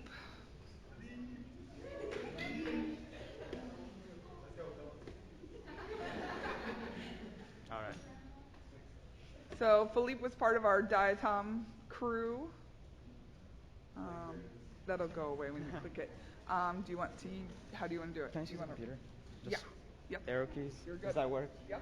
Okay, good morning, everyone. My name is Philippe, and I did my project on the effects of salinity on diatom reproduction. And do not worry, I will explain what diatoms are in just a second. But first, my research question, the basic model behind my experiment. So the question was, to what extent does varied salinity affect the rate of reproduction of Cocinodiscus eccentricus, which is the species of diatom that I identified, and is a centric diatom, which I will also explain in just a second. And the independent variable in my experiment, which is the factor that I changed and modified, was salinity. So I decreased the salinity in a part of the experiment to 10 parts per thousand, or ppt, and increased it to 30 parts per thousand, while keeping the beaker with 20 parts per thousand as my control. and the measured variable was the rate of diatom reproduction, which was measured by counting new diatoms after a certain period of time. So what are diatoms? They are unicellular phytoplankton, meaning they are photosynthetic organisms, and overall, phytoplankton produces between 50 to 80% of the world's oxygen, and as one of the most abundant types of phytoplankton, diatoms account for roughly 20% of all of that production. And as far as reproduction goes, diatoms mostly are produced asexually through binary fission, but they can also undergo meiosis and reproduce sexually. And those pictures show what centric diatoms look like. Centric just refers to the shape of them as circular shape. And diatoms also possess a cell wall made of silica, which is a mild abrasive, and it is commonly found in products such as toothpaste or face washes due to the abrasive quality. And I hypothesized that both increasing and decreasing the salinity will cause the rate of reproduction to go down because you move away from the optimal level. The materials include beakers, three 500 milliliter beakers and a 40 milliliter beaker, a compound microscope with 4x40 magnification because diatoms cannot be seen. They're microscopic organisms, and a microscope is the only way to really see them. And I also use the refractometer to control the salinity levels while I add sea salt or remove it to change my salinity concentration. Pipettes were also used to isolate small quantities of the sample. And a coffee filter was used to filter down the sample along with a 63 micron sieve to concentrate the diatoms in a small quantity of water. And a plastic bucket and a plastic tub were also used as a cooling system to prevent evaporation while the diatoms are set out in the sunlight. And just so we can visualize what I used, that device over there is on the left is a refractometer used to periodically monitor the salinity of the water. And on top is my primary filtering mechanism, which is the bucket with a 63 micron sieve attached to it, which was used for initial plankton collection, and some other materials that I used, including the pipettes, the beaker with the filter, and a microscope. Okay, so how did I do it? The first step was to collect the plankton, and I used the bucket for that. I went right out to the dock and just collected some water using the bucket. Well, it turns out there was a lot of water in that bucket, and not that many diatoms. So I had to use a 63 micron sieve to really filter it out and concentrate them into a smaller quantity of water. I then further concentrated diatoms in an even smaller sample by using a coffee filter and filtered it down to just 3 milliliters. And then I had to adjust the salinity in the beakers to get started on my experiment. So to increase the salinity, I added sea salt to the water and thoroughly stirred it while controlling the salinity to make sure it reached the optimal level. And to decrease it, I removed some of the salinated water and added tap water instead, using a coffee filter to make sure the diatom concentration remains constant. Finally, when I actually started my experiment, I set the beakers outside in a sunny area to make sure the diatoms can photosynthesize and thus reproduce. They use light for energy, and they need that energy for reproduction. Therefore, they have to be set outside. So counting diatoms was by far the hardest part of the experiment, considering that they're very small and very difficult to see. So my method for doing this was just figuring out how many diatoms are in a certain quantity of water. In this case, it was 500 milliliters. And I found out that there's roughly 36 diatoms per 500 milliliters of the water. And I assumed that for every 500 milliliters of the sample. So these are my results. And as you can see, my hypothesis is only partially supported, considering that raising the salinity really did not have much of an effect. But lowering the salinity to 10 parts per thousand significantly lowered the rate of reproduction almost by half. And this was all done over a 48-hour period. And the first measurement was taken at 24 hours, and you could already see the difference between the different salinities. But the measurement done at 48 hours further solidified that difference. And as far as the conclusion goes, the rate of reproduction remained mostly unaffected as the salinity was increased, but decreasing it caused the rate of reproduction to drop significantly. And really the importance of this relates to the environment that they were found in, which is an estuary, meaning that the salinity is not constant throughout its parts. For example, the head of the estuary, which is the river delta, has lower salinity than the area near the open water where the tidal water flows in. Therefore, it shows that diatoms might not thrive at the river delta and the head of the estuary as well as they would in open water areas with greater salinity. And I would really like to thank some people, including all of the Emerging Scholars Program, for allowing me this opportunity to come here, as well as all of our educators and counselors, which really made this a great experience. Any questions?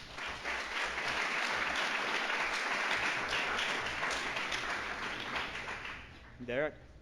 So when you were catching your diatoms, how did you separate the diatoms from all the copepods? Well, in this case, the 63 micron sieve was used, which also picked up the copepods. However, and they were copepods in the sample the entire time, but I identified the diatoms visually through a microscope, and the diatoms were, the copepods were still in there. But it really did not, I did not separate the diatoms into a separate, it wasn't exclusively diatoms. Copepods, barnacles, everything else was in there also. Yes? So why exactly did the lower salinity not help reproduce? That is a great question. I really did not look into that. That would be a whole another project to find out why that is, why it causes that effect. Yes, sir? I'm curious if the tap water would have had any impact. Yes, actually, that was one of the things I would have definitely done differently. By adding tap water, I think that I definitely changed something. That was something outside of just the salinity that was changed. And that is definitely something I would have done differently had I repeated this experiment.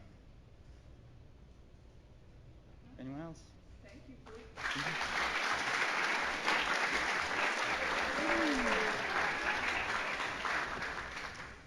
All right, up next we have Kelly, and this will actually be our last presentation before the little break. So if you can hang tight for just a few more minutes, do be sure to talk into the microphone so that we can all hear you. And when it comes time for questions at the end, try to repeat what the question was that they asked so everybody can hear. And I can just use the keys? You can just use the keys. Okay. So this is Kelly, and she did her project on the Eastern oyster. Okay, hi, my name's Kelly Blackshear. I'm an emerging scholar, and my project dealt with the topic on the effects of ocean acidity on eastern oyster Crassisria virginica shell development. And trust me, it's as interesting as it sounds. So before we can look at how ocean acidification affects the growth rate of an oyster shell, it's important to understand how they grow in their typical environments. So oysters prefer brackish or estuarine water, which is when salt water and fresh water combine, and that's why you can really find them just about anywhere on Dauphin Island. Oysters also tend to spawn in relatively warm water temperatures between 74 and 86 degrees Fahrenheit. And they also need to grow in areas nutrient-rich areas, because they begin to feed on phytoplankton as soon as they spawn. So oysters do a lot more than just provide food on your dinner plate. Oysters also build reefs that house over 300 different species, including amphipods, isopods, stingrays, and hermit crabs. So oyster reefs also filter water and capture pollution. So a single oyster can filter 15 liters of water per hour, which is 1,500 times its body mass. Oysters also provide many secondary consumers with food, such as the round-nosed stingray, and they also provide many smaller organisms with protection, such as the small hermit crabs. So water pH. So the average seawater pH is at 8.2, but that can fluctuate between 7.5 and 8.4. However, the majority of aquatic life, primarily oysters, prefer a pH range of 6.5 to 9.0. They can live slightly outside of these parameters, but anything too drastic would most likely kill them. And lower pHs also increase the availability of carbonate, which is an ion essential in the development of oyster shells. So over the last 200 years, humans have released 2 trillion tons of carbon dioxide into the atmosphere. And over 25% of this has been absorbed by the ocean, which isn't surprising because the ocean is one of the world's largest carbon sinks. So with this research, the ocean is now 30% more acidic since the beginning of the Industrial Revolution, and it's predicted that the ocean will be 150% more acidic by the end of this century. So the problem I was asking in this experiment is how do varying levels of pH affect the rate of Crassisria virginica oyster shell development? And my hypothesis was that a lower, more acidic pH will result in a faster rate of shell growth because of the increased availability of carbonate. So some of the materials that I need were 45 one-month-old Crassisria virginica oysters bleach, white vinegar, shellfish dyed 1800, a pipette, 3 500 milliliter bottles, a caliper, a pH reader, 3 700 milliliter dishes, 3 aerators, and 3 air stones because oysters have to breathe too, and brackish Gulf water that I got from a spigot that we have here at the Sea Lab. So procedure. So the first thing I did was I went and I got my oysters from the Auburn Shellfish Lab here at the Sea Lab, which was super helpful because I didn't have to go find 45 little oyster spat that are super tiny. And then I had to prepare 3 water samples. So the first water sample I prepared was an ambient sample, which was just straight Gulf water because nothing was done to it. And that average pH was at 7.4. Then I prepared a higher pH sample, and I raised the pH using 2 milliliters of bleach, and that average pH was at 8.2. And then I made a lower pH sample, and the pH was lowered using 1/4 of a teaspoon of white vinegar, and that average pH was at 6.0. So then the water samples and 15 oysters were put into each dish. And the water in the dish was changed every other day using the same parameters I just said. And then the oysters were fed 5 milliliters of food, which was the shellfish dyed 1800, twice daily. So they were getting 10 milliliters of food daily. So I took the measurements at the end of each week. I had 3 measurements total, and I recorded the results. So this first growth is showing the oyster shell growth height in millimeters. So as you can see, the low pH dish had the highest rate of shell growth at about 0.11 millimeters per day, while the ambient dish only had a shell growth of about 0.10 millimeters per day, and the high pH having a shell growth rate of about 0.09 millimeters per day. And then this second one is showing the oyster shell growth in width. So still in this chart, you can see that the low pH did have the fastest shell growth rate at about 0.36 millimeters per day, the ambient having a growth rate of about 0.23 millimeters per day, and the high pH having a growth rate of 0.14 millimeters per day. So this project demonstrated how different water pH affects the growth of eastern oysters. And with the data that I collected, you can see that a lower pH resulted in a faster shell growth, which supported my original hypothesis that a lower pH would result in a faster shell growth due to the increased amount of carbonate in the water. And so the data showed that more acidic waters increase the rate of shell growth, while more alkaline waters slow the process. So I don't have it listed here, but definitely some errors that I had were fluctuating salinities. So adding the bleach and the vinegar altered the salinities of the water. So the ambient dish had a salinity that was typically about 24 ppt, while the lower pH dish had one that was about 23, and the high pH had one that was usually about 21. So that was something to take into account because oysters grow faster in saltier water, so that might have altered my results. If I were to do this project again, I would definitely want to see how salinities affect the rate of shell growth, and I would also definitely want to extend this project because only three measurements were taken, and that's a really short period of time, so I feel like if I extended the length of this project, I could get some more precise data. So definitely some people that I need to thank were the Emerging Scholars Program with Dr. Ramkasoon and our 2 grad students, Katie and Catherine. They were so helpful, not only guiding us while we were at the camp, but they also taught me while weeks prior to coming here. They also paid for the experiment, so that was pretty sweet. Dr. Tina Milloway, who was my mentor and helped guide me through this project, and Joanne Moody, who helped me and put up with all of my complaining when I couldn't find Tina. Lori for always being there to unlock the closet, even if she hadn't had all of her coffee yet. My environmental science teacher, Mr. William Finnegan, for encouraging me to come here and introducing me to the program. And finally, Auburn Shellfish Lab for providing me with the oysters and telling me how not to kill them too quickly because I really didn't want to have to go dig in the marsh to find them. Thank you. Any questions? Why? Yes, Derek. So from your results, from your graph, and your conclusions, you said that the more acidic waters made the oysters or the oyster shells grow more as well as grew faster. So would you say that if we increase the acidity of decrease the acidity of the ocean, that will support oysters' growth or no? What a thought-provoking question. So You want to repeat to everybody? yes. Okay, so Derek asked if the lowering pH is technically a good thing because it helps increase oyster shell growth. And to answer that aspect of the question, I would say yes, because it did help grow their shells. But you also have to take into account that they need phytoplankton to eat, and they also have tons of other animals in the water that rely on them as a source of protection and food. And so these lowering pHs would damage their food supply because their phytoplankton that they feed on can't live in these lower acidic environments. And also, I didn't measure how the mass of like the oyster itself grew. I only did shell growth. So I'm not quite sure how the lower acidities affect the oyster itself. I just looked at its shell. But I would definitely take that into account. And I think that extending the duration of the project might help me further answer your question. But thank you. Yes, Ansley. So since you use bleach to raise the pH and Yes. bleach is a known toxic to animals, did you see a die-off in the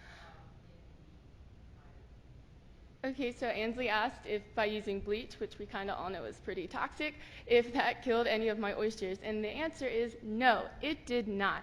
However, I would assume that if I were to keep them in there longer, and again extend the experiment because I only did it for about 2 weeks, that I might be able to see better results if it did kill any of them. None of the oysters died in my project, unfortunately, but that might help. Any other questions? Thank you.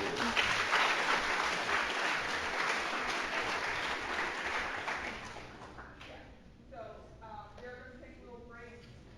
Restrooms, there are some refreshments back there. So feel free.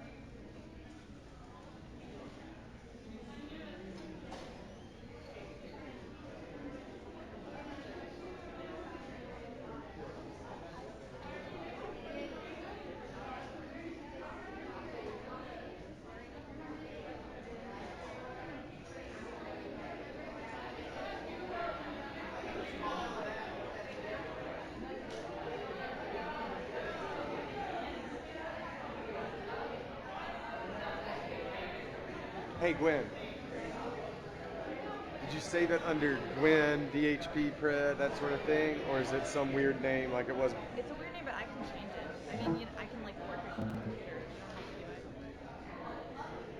don't have to do it. Can I don't know if I can black that screen out so nobody, I guess nobody cares.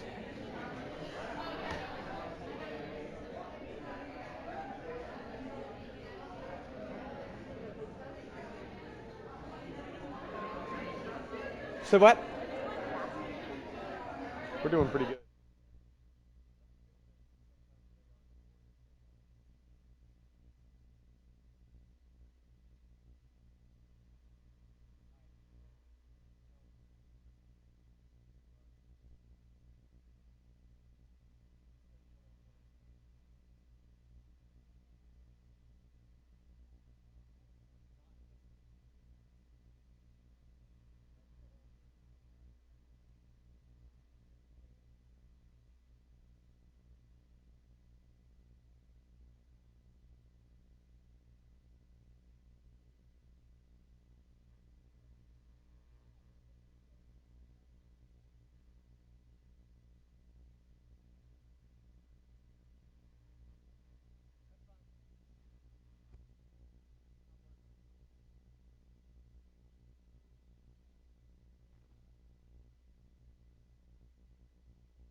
Hello? Hello? Okay. I'm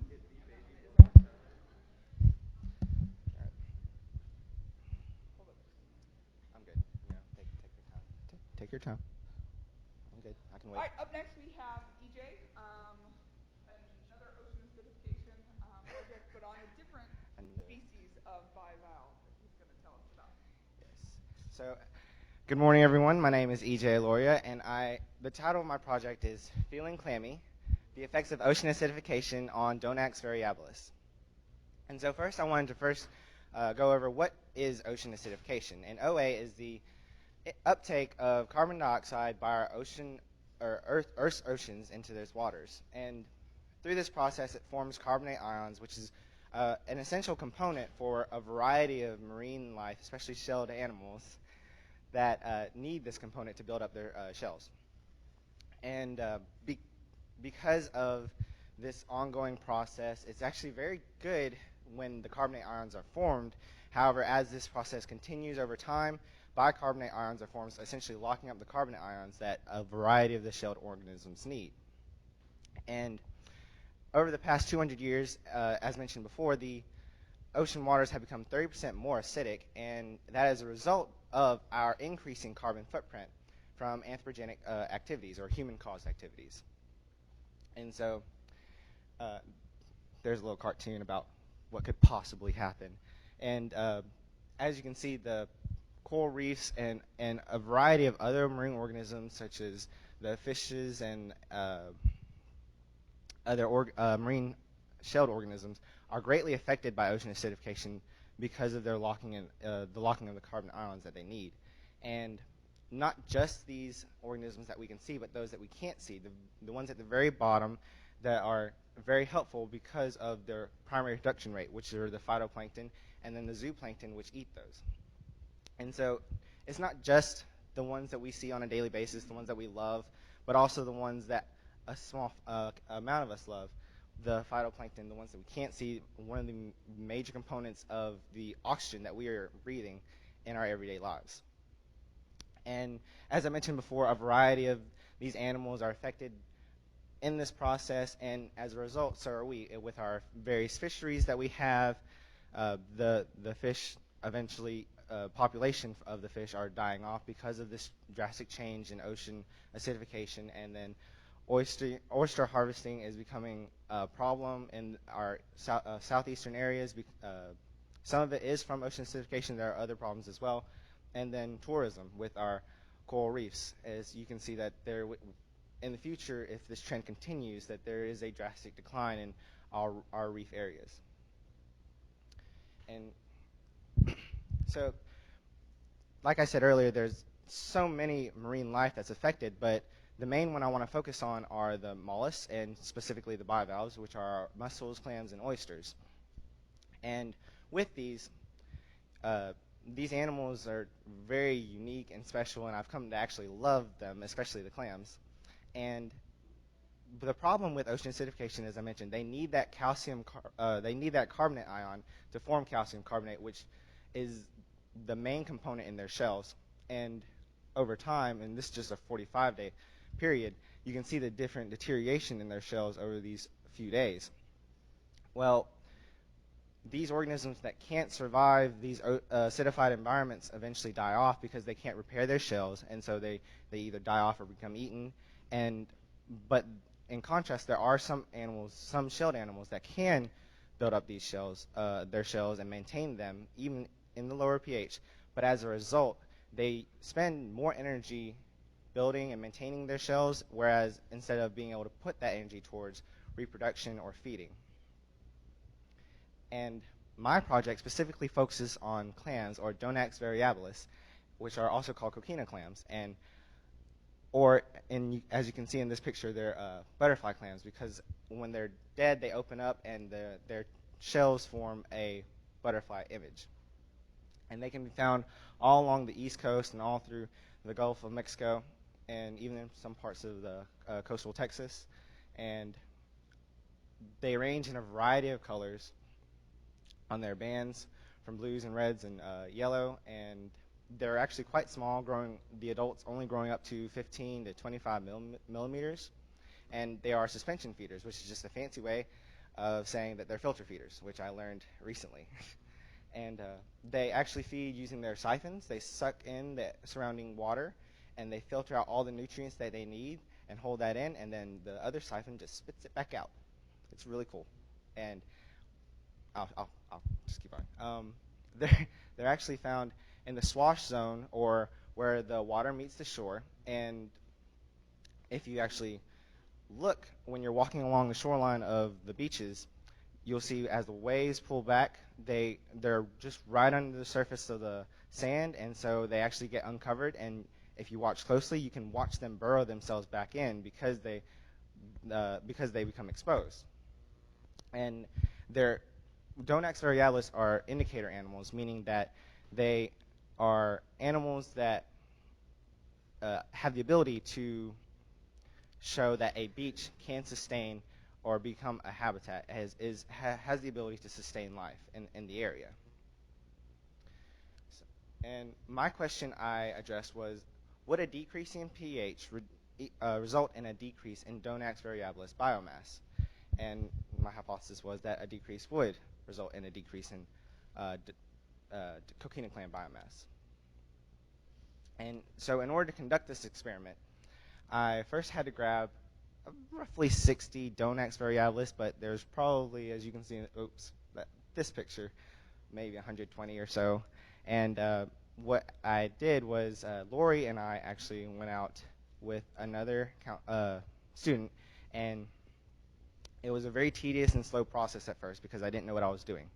I went out to the shore, and I started digging through the sand, and I was so confused because everyone was saying, oh, they're easy, they're everywhere. And I was thinking, no, they're not. I spent a good probably 5 minutes trying to dig different areas, trying to find these clams. And so Lori finally decided, I'm just going to take a walk. And as she started walking along the shoreline, she noticed these birds were flying in a certain area. And as she got there, she was like, EJ, she started yelling my name. Bring the sifting tray, which is right here, and bring the bucket. And sure enough, there they were, tons and tons of coquina clams just emerged from the sand, from the waves pulling the sand away. And so using the bucket, I was able to transport them back to the lab so that way they wouldn't die right off the bat. And the pH tester I tested the ocean water to see what the ambient pH was at that time, and it was around 8.4. And so in order to set up the experiment, I had to use distilled white vinegar to reduce the water pH to two halves, 7.9 and a 7.4 those would be my treatments, and the pipette was used. But before I placed the clams into their different treatments, I had to take the mass of each of their individual clams, and there was 20 clams per treatment and 20 clams in my control group. In order to reduce the amount of water mass that would affect the biomass of each of the clams, I pat them dry with some paper towels for a couple seconds. And here's a picture of my experimental setup. The aerator with the stone was used to keep the oxygen flowing throughout the 7-day time span, and the beaker was used that way I could pour 1 liter of ocean water or salt water into each of the bowls. And there were 20 clams per bowl, and so my control group was the 8.4 pH, and then my 2 treatments, the clams that I were testing, were in a reduced pH of 7.9 and a 7.4. And here are my results. This graph is a little tricky, with the positive values actually showing or representing a biomass loss, whereas the negative value shows a biomass gain. And the average calculated biomass of each of the treatments in the control group are the actual bars, and then the line going through is the calculated standard deviations for each of the control group and treatments. And so for my control, which was the 8.4 pH, there was a calculated average biomass loss of 0.11 grams. And for the treatment 1 and treatment 2, there's really no biomass loss whatsoever. And so my hypothesis was not supported. because the biomass change was not really significant, uh, was not significantly different from zero, so based on the standard deviations. And so what all that really means is that because the first treatment group was actually did not actually lose a significant amount of biomass, the standard deviations it just showed that the data was not really significant enough to show a reduction in the clam mass. And one of the reasons for this was that the pH used was not acidic enough, and the duration of the experiment was cut short. So given time, that there possibly could have been a increase in biomass loss. And so that was one of the things that I would address. And then one of the some experimental design flaws were the 8.4 pH bucket was actually uncovered, and so whereas the other two were not, and so that would result in chemicals in the biolab and fumes of being absorbed into that water versus the other two, which is one of the reasons why this biomass loss was actually greater than the treatment 2. And another thing was that treatment 1 and treatment 2 were using a split aerator, and so they had to share their oxygen essentially, whereas the control group did not. And so that would produce a lot of oxygen in that area, which could also result in too much oxygen for these clams. And one of the other things was that the clams were possibly not consistently dried each time that I took the mass, and I took the mass every other day, and the water was changed every day. So when I actually took their mass and when I pat them dry, there was possibly leftover water weight, which could contribute to the small change in biomass difference for both of the treatments. And one of the experimental continuations I do would definitely be covering the lid for all 3 of the waters, and then instead of measuring their mass in grams, change it to milligrams to get a more accurate result, which would possibly give me better data results as well. And some acknowledgments. The scholarship that I was actually on that allowed me to come here was the state science was when I was a state science fair winner, the Alabama Sea Grant Consortium Scholarship. And thank you to Dr. Tina Millerway for being a very patient and very helpful mentor. For my teachers, Joanne, Greg, and Chris, thought I changed that. All the counselors helped, especially Lori, who helped me get the clams not in the water. Right? Yeah. What water? For all my peer advisors, Derek, Kelly, Gracie, and Emily, and for my photographer, Emma. Any questions? Yes, Linda. Yes, actually, the question was if any of the clams died, and so one of the things that I found out after our Panama City trip, I came back and I went to go change the water of the clams for all 3, and I noticed that, hey, these clams are wide open. That doesn't happen. And so when I went to go pick one up, I noticed it stunk really bad. It was actually dead. And so I was thinking, well, that's not good, because majority of the dead clams were from my control group.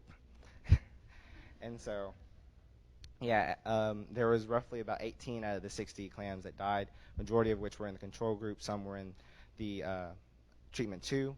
And that would also contribute to the significant biomass loss in my control group versus the other 2 treatments, because I was taking the mass of the clams and their shells, not just the shells. So, are there any other questions? Thank you.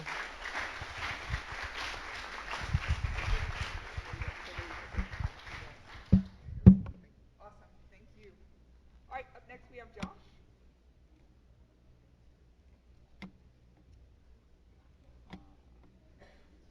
Do you want to, you're going to stand here. Okay. We'll turn that back on and this one off. Just make sure that you're talking into it, and look for cues from the audience, if you're not loud enough. Yeah. And then you can use that to point if you need to, but otherwise you can just use this. All right, so we have Josh that did his project on the hardhead catfish. So my question was, do hardhead catfish change their diet based on size? My hypothesis was that the catfish will dramatically change their diet if they're bigger or smaller. These are saltwater catfish. They could be eaten, but you usually don't eat them because they do not taste well at all. They're the phylums and the kingdoms and the genus, and the barb of the catfish is usually pretty long depending on the size of the catfish. The materials I used to dissect them was scissors, rulers, a probe, and a scale. I dissected the catfish, then weighed the stomach contents, and I recorded the data and cleaned up my workstation. There's data. The first column is the length in centimeters. The second column is the number of prey that I found in the catfish. So it was pretty consistent with the larger catfish, but the smaller catfish, I only found algae. Everything else I just found algae, fish, crabs, and shrimp. My results were that my hypothesis was not completely supported by my data. Although there was a difference in the stomach content, it wasn't as dramatic as I presumed. What would I do differently? If I had more time to do this experiment and a wider spread catfish, I think I could get some different results for it. I would like to thank Greg and Chris for being great mentors. I'd like to thank all the counselors who helped me through this month and all my friends that helped me this month. I will miss you guys. Any questions?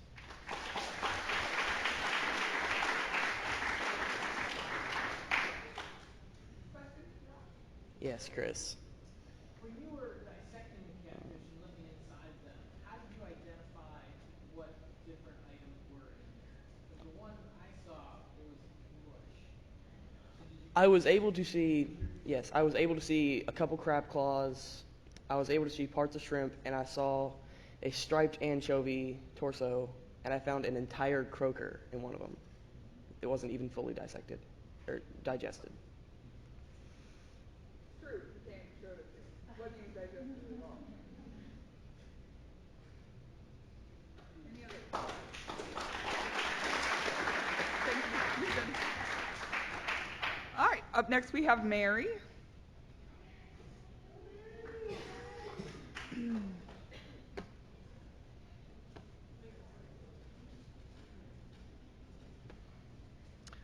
Are you going to be mobile or are you going to stand here?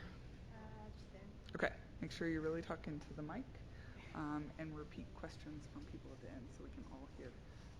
If you need to point, you can point with that little part right there up on the screen. Otherwise, just use the arrow.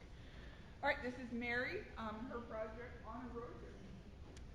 Hi, I'm Mary. My project is on erosion, specifically with dunes, sand dunes. Basically, we took a little walking trip along the beach, and Joanne was saying, oh, these plants help hold the dune together. I was like, wow, that's kind of cool, so I thought I'd do my experiment on it. The two plants I used were panic grass and morning glory, and those are, panic grass is right here. It's the first picture, kind of the leafy, that. And then the morning glory is the one with the flowers.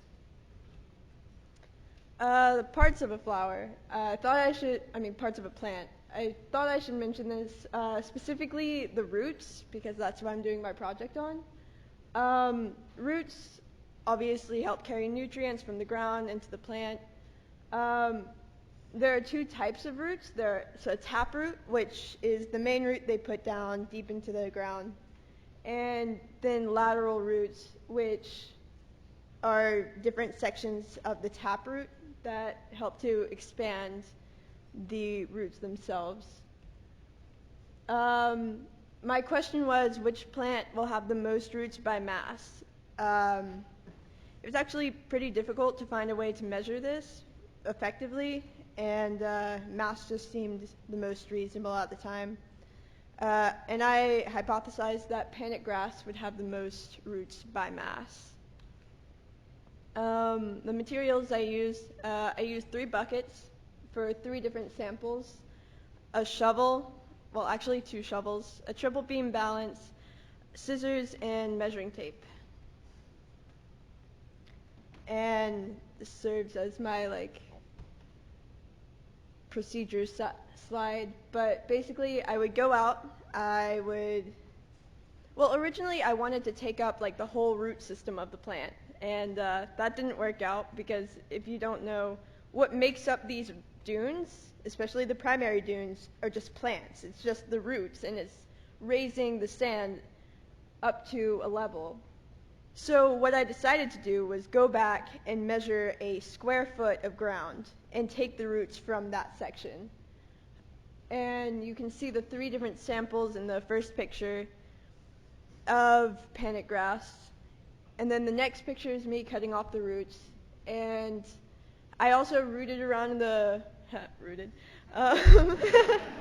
rooted around in the bucket to find any roots that I had missed, and I put them all on the scale and measured their mass.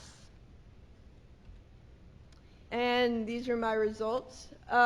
Consistently, the panic grass had more root mass by far, and the reason I think this is because panic grass is just a bigger plant. It's higher off the ground, it requires more roots, and morning glory is also a vine, if you couldn't tell by the picture before, which means it probably didn't use all that much roots to keep it to the ground. The reason this is important, we learned in our class that dunes help protect against storm surges, which are caused by really bad storms. They help protect everything inland. I've focused mostly on the frontal zone, which is the primary dune, and recently, if you were here a few years ago, as I was told, Dolphin Island just had a replenishment of the beach. So before, 3 years ago, there was not a lot of beach just because it had eroded away after time.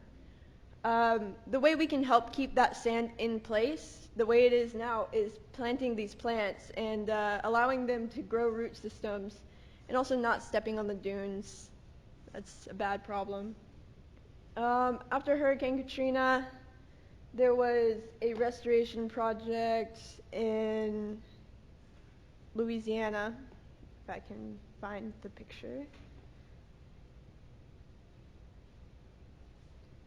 The main section I wanted to show you was this one. This was right after Hurricane Katrina. You can see that all these barrier islands and things are kind of scattered, and after years of planting, it's gotten up to there. And just the massive replenishment of land and beach can help stay there by helping these dunes, by planting these plants. These are some pictures of Hurricane Katrina. And this picture right here actually is from Dolphin Island after Hurricane Katrina, which you can see the massive amounts of devastation. And for thank yous, I want to thank Joanne for being my mentor, for Tina for letting me use her house, and Lori and Ashley for taking me out every time I needed to, and all the other staff for giving me all the support I needed. I also want to thank Brendan for being my personal photographer, and Philippe for being a problem solver when I needed him. Any questions?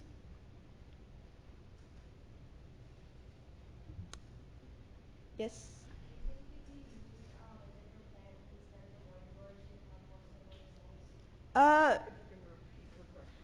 She asked if I used a different plant similar to panic grass, would I have similar results? And I have thought about that. That is one of the things I would change. Originally, I was going to do sea oats, but for those of you who don't know, they're actually really protected on this island for the exact reason that their root mass is just amazing, and they help keep dunes so put together. But yeah, I definitely would use plants that were similar to either a vine, comparing two vines, or maybe comparing panic grass and another grass.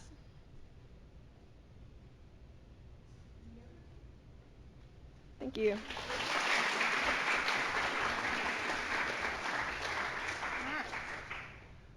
Up next, we have Brendan. I don't think I have yours up yet.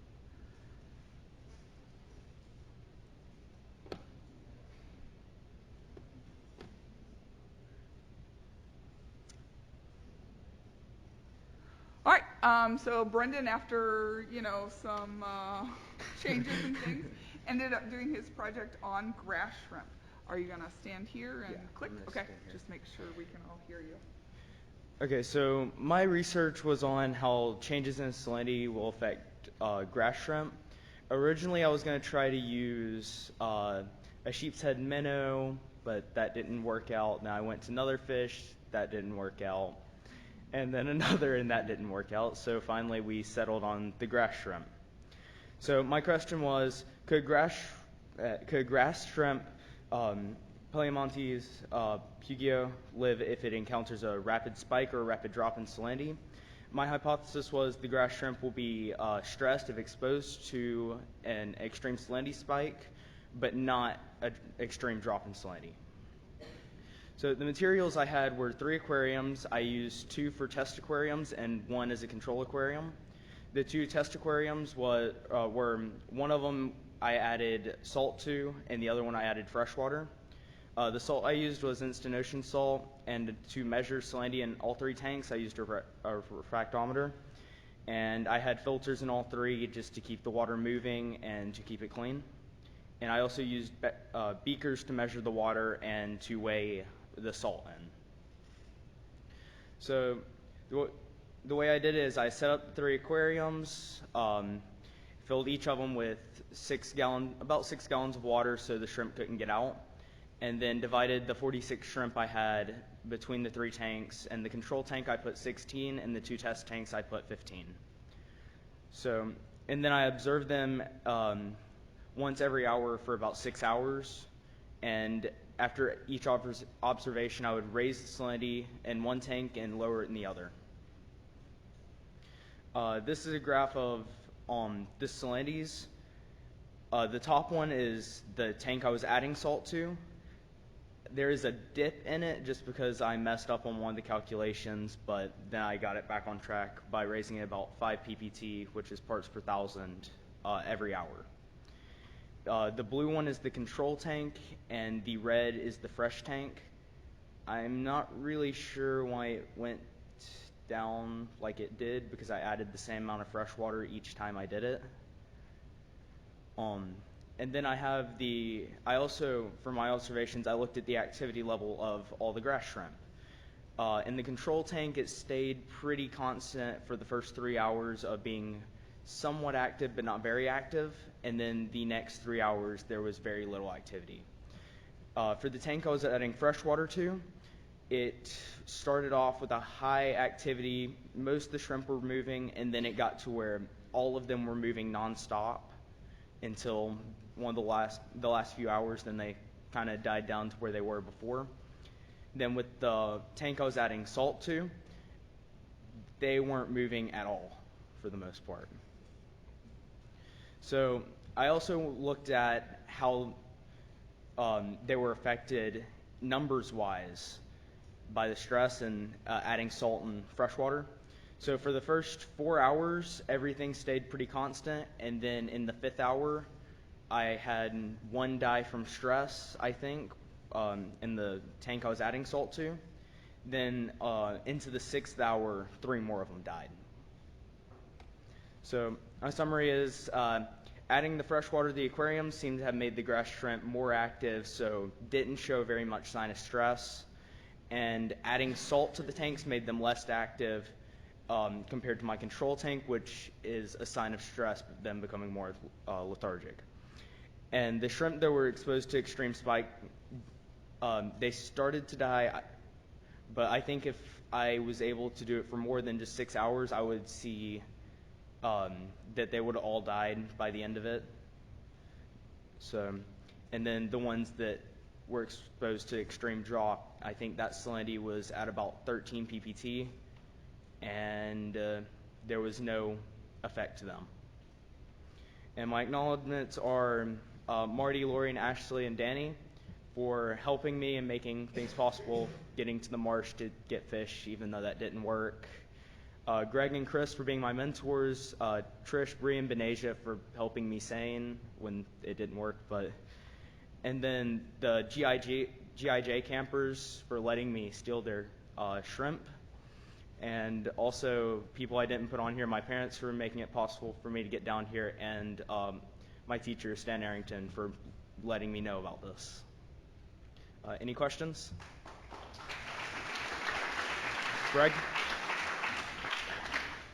Why do you think you saw less of a change at the lower salinities than at the excessively high salinities? Grass shrimp are seen, like, to live in the wild, they live in about, I think it was like 16 to 32 ppt water.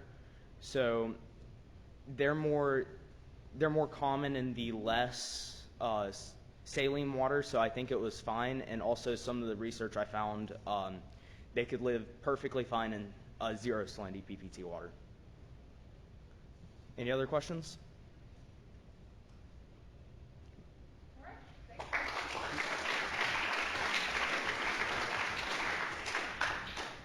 All right, up next we have Trish.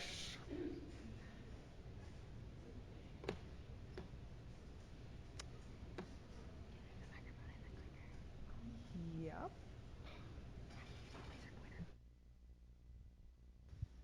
So just make sure, you know. Hello? And everybody can hear. Laser pointer is the little green one. Yeah. Good morning, everyone. My name is Patricia Welsh, and I will be doing my project on the effects of time on seining. Okay. So in order to do this project, I had to form a question and a hypothesis. My question was, if the time of day was different, will the fish be caught in a seine be different? I hypothesized that if the fish were different, or if the time was different, then the fish caught would also be different. So in order to understand my project, you need to understand what seining is. And in order to understand seining, we need to know what a seine net is. A seine net is a net that is a large fish net that has weights at the top, or weights at the bottom and floats at the top. And to seine, you have to have 2 people on each end go out to the water and drag it in at an angle so none of the fish escape from the bottom. And then at the end, you just lift it to capture the fish, like Benasia had explained. So why seine? Well, seining is used as a method for catching fish and bait. And in third world countries, it is still used as a method of catching actual food. So why did I decide to do my project on this? Well, like Benasia, as we had went seining as a class, it had piqued my interest in whether or not I could catch the same fish that we had caught then in the morning or the afternoon. So the materials I used were a refractometer to measure the salinity, a water thermometer to measure the temperature, and then a seine net to catch our fish. So for our project, we used the refractometer and the water thermometer to collect the metadata. Metadata is like data about the data. Not really data that you'll put into your project, but it's still important to know because it could also be a factor. Then we used the seine net to catch the fish. Then we counted the types of fish, and then the number of each type of fish there was. So here's some pictures. I was using the water thermometer, and then me and my partner counting our fish. So my results show that my hypothesis was supported because you can catch different types of fish as the day progresses. As you can see on the graph, the striped anchovies were the most abundant, and you could catch them at all 3 times during the day, whereas the Atlantic bumper could only be caught in the morning, and the Spanish mackerel in the morning and afternoon, scaled sardine in the morning and afternoon, and the needlefish only in the afternoon and evening. So here's some pictures of the fish we caught. Here's the needlefish that Benasia tried to explain. The Spanish mackerel, which we had concluded it was. Then we have the striped anchovy, the scaled sardine, and the Atlantic bumper. So if I were to go back and redo this project, there's some things I would definitely do differently. I would try to find a place where people couldn't be a factor, because there was a bunch of people out there and they all wanted to rush our net as soon as we got it out to try to feed the birds the fish. And they were also playing in the water, and it could have stirred up some sediments and stuff that certain fish liked, or it could have scared the fish off. And I would try to do my project about how the tides affected the seining instead of the time of day, because the tides were different every time we went out, and I'm pretty sure it affected the fish more than the time did. So I just wanted to thank Greg and Tina, Greg for being my mentor, and Tina for answering any questions when I couldn't find Greg. And then Ashley, Danny, and Lori for all taking me seining, and Marty for being a great support. And then Benasia for being my partner through all of this, and Brendan for helping us count our fish. And then everyone else who helped with this project, like my roommate Abby, she actually made sure I got my project done, because I like to get distracted easy. And then my mom and dad for getting me here, and my sister for being my moral support. So is there any questions? Comments? Yes, Danny?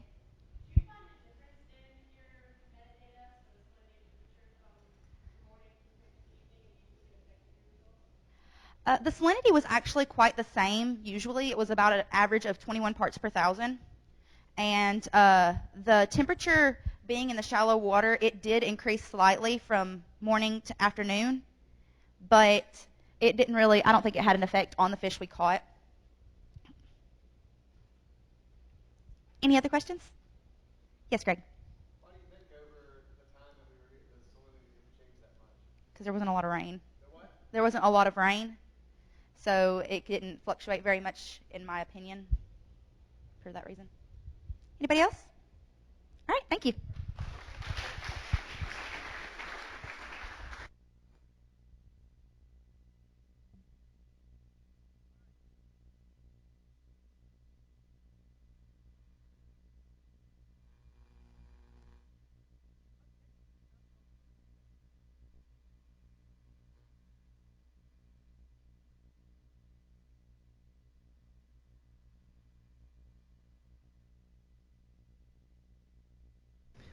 So just make sure you're really talking into, and if you need to use the pointer, that's there. Trish managed to remove that. So up next we have Amanda. Amanda went digging in the ditch. She's going to tell us what she found. Okay, so I did my project on the effect of salt water on the duck potato plant. It's a very weird name. So my question was, how will the salt water affect the plant? I was curious. I don't know why. And my hypothesis was that the salt water would have a negative effect on the duck potato plant. And this is a duck potato, and it has pretty little white petals, and the yellow in the middle shows that it's a male duck potato. The scientific name is Sagittaria lancifolia, and the plant was found in a ditch, which, bless Bree's heart, she helped me get it out. It smelled really bad. It was really gross, and she helped me, and she didn't give up, and I appreciate her for that. So the experiment was, I had 2 buckets of the duck potato and put them in the sun. And I watered, one was watered with 200 milligrams of tap water and the other with 200 milliliters of salt water. And I repeated mostly in the afternoon every day for 6 days. And I recorded the change in height of the plants over time in centimeters. So the materials I used were a 250 milliliter beaker, a meter stick, and 2 buckets. My chart shows that the salt water is the blue and the tap water being the red. And the tap water pretty much stays consistent all throughout, except that sprout to 89 centimeters at day 3. But the salt water kind of goes up and down until the 6th day, and it sprouted up to actually 111.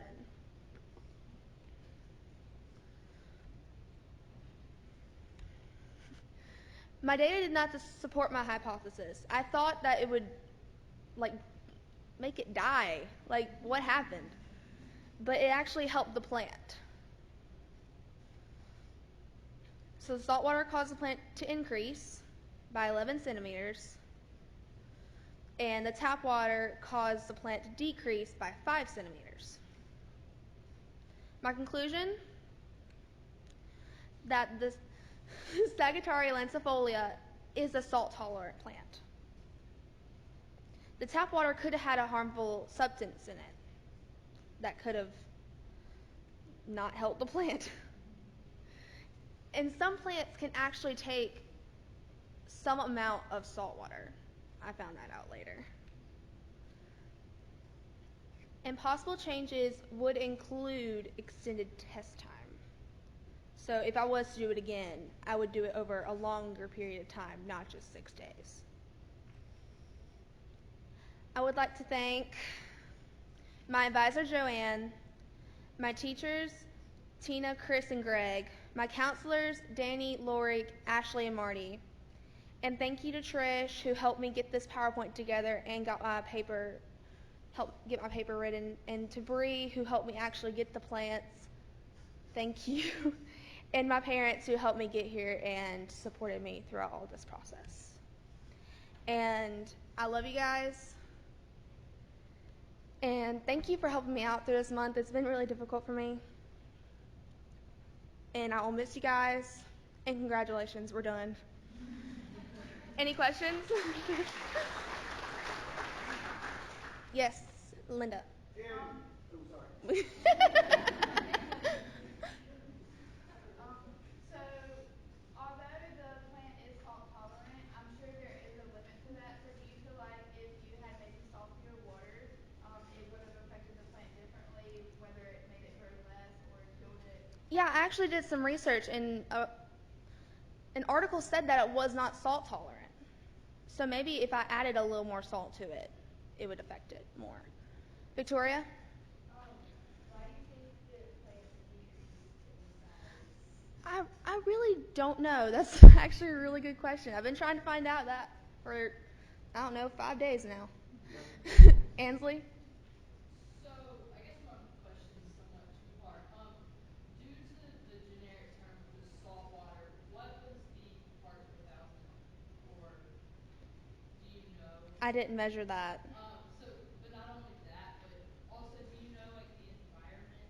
So, since they came from a ditch, do you know, if that would have had any salinity in it? It was over in front of the ferry, by that ditch. So maybe the salt water in the air helped it grow? I really just don't know. It's really good questions, though. Yes? Okay, so you made a comment that the fresh water may have been contaminated. Do you think you could have done something different that maybe used some fresh water that's not from the tap? And where could you get a source like that? Maybe fresh water? Would that work, do you think? I don't know. Yes?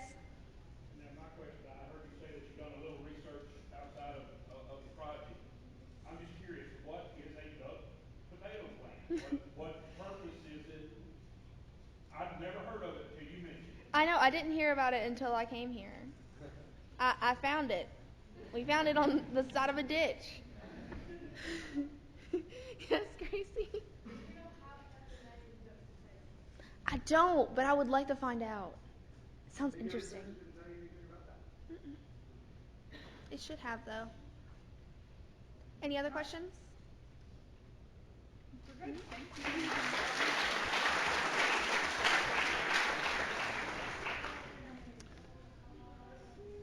All right, up next we have Brianna.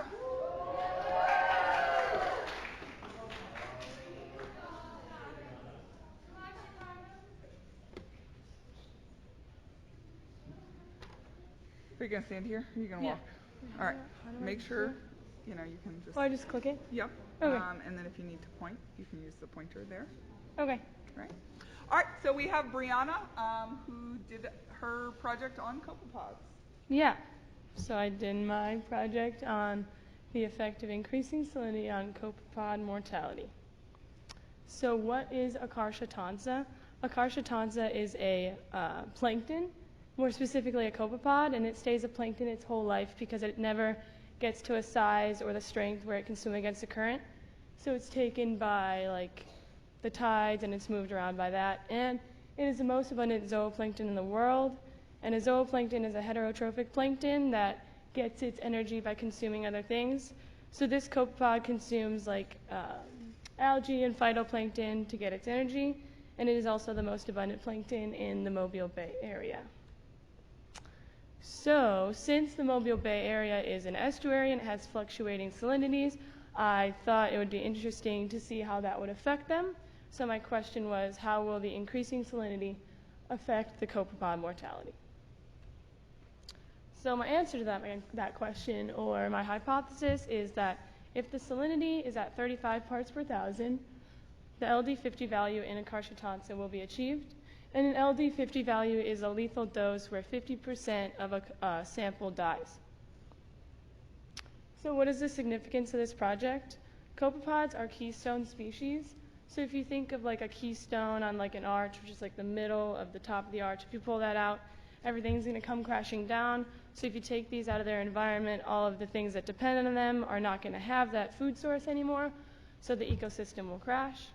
And since copepods are very sensitive to things in the water, we need to have them in an environment where they can be sustainable and have a medium where they can grow and support those who depend on them.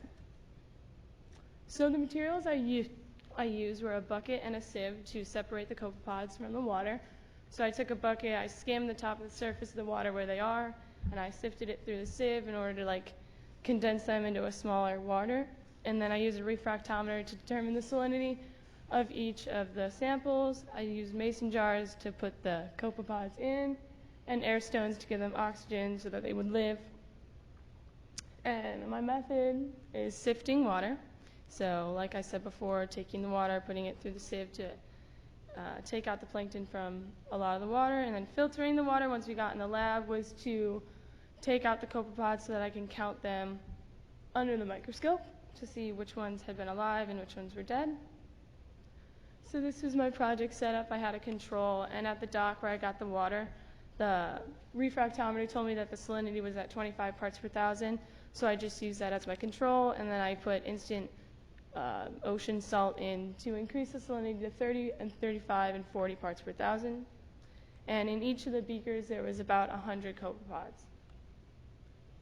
So my data for the first day, which is in the blue, the control all lived, which was good.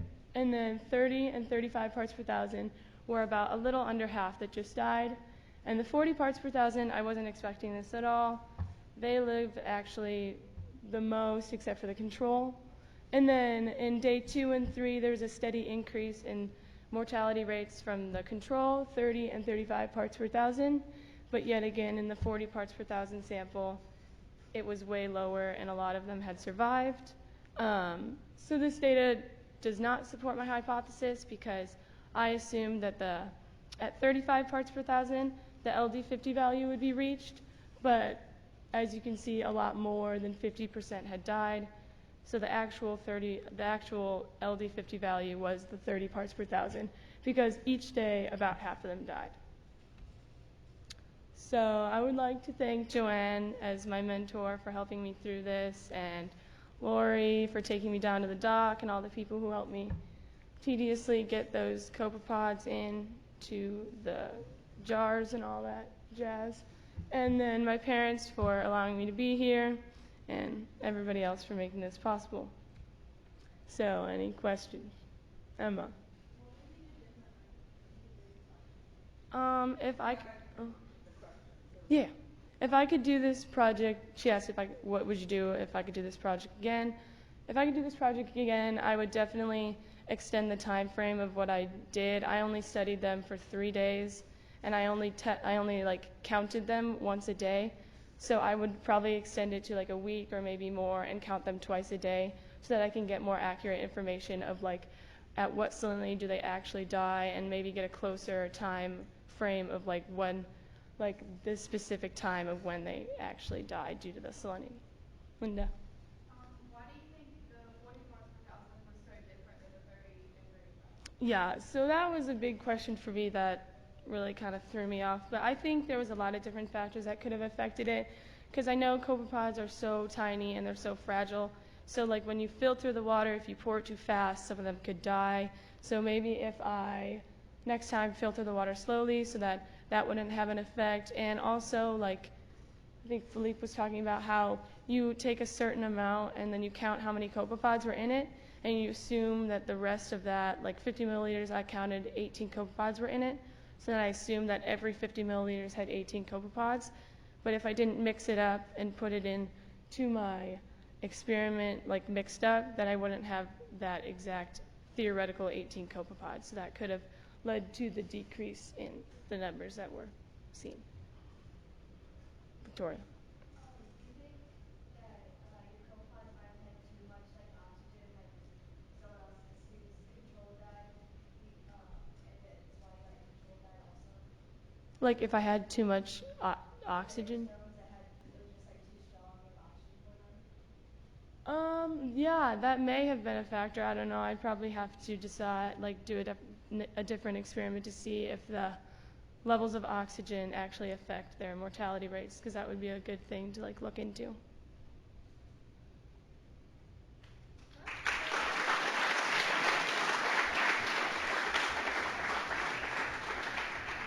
Thank you, Brianna. Up next we have Bree.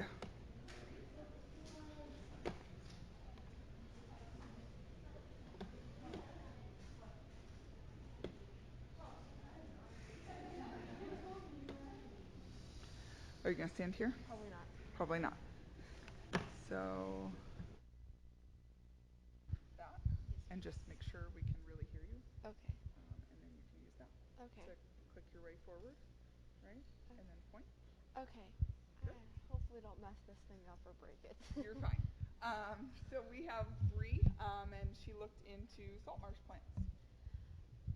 So I did the effect of wake on plants, and my question was, or my hypothesis was, is the plant density decreased by the presence of wakes? Wakes are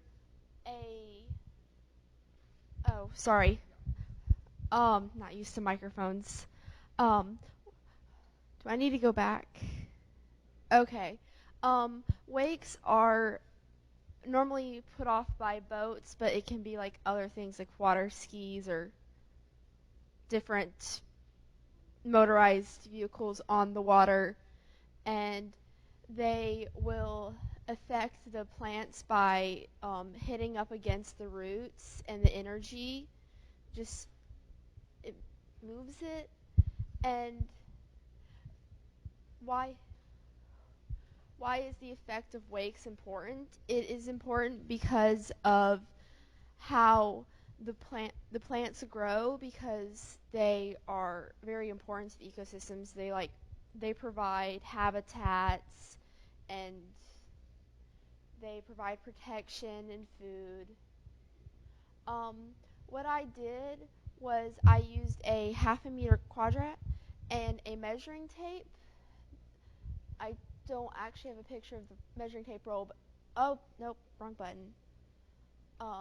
The measuring tape, and then I had measured in 3 different spots right on the shoreline, at 3 meters and then 6 meters, and I did 3 counts at each spot to make sure the results were accurate. And I did this at the salt marsh to find a spot without much wake impact, and then my other spot was by the ferry, so all the boat traffic going through, and then the ferry were definitely leaving a wake impact. And then I expected the area by the ferry to have a less dense amount of plants, especially up by the start, and then sort of get denser as it goes back, but the marsh to have roughly the same throughout. I already. So when I went into the salt marsh, I counted the plants. The 3 trials ended up being mostly even, though it fluctuated slightly, and I expected that the one closest to the water line would have been the lowest, but it wasn't. And I'm not particularly certain what caused that, but just judging by looking around, and I'm assuming that that was from people walking through there and heavier animals, if there was any, just smushing the grass, because that area by 3 meters was relatively flat compared to everything else. And when I counted the plants, I counted the stems to make sure it was only one plant, and I only counted those that were currently alive. And then by the ferry, the results follow the same trend per one, and the average in this case was lower at 0, and then the highest was at 3. But it was lower than the salt marsh, but it wasn't quite as low as I was originally expecting it to be.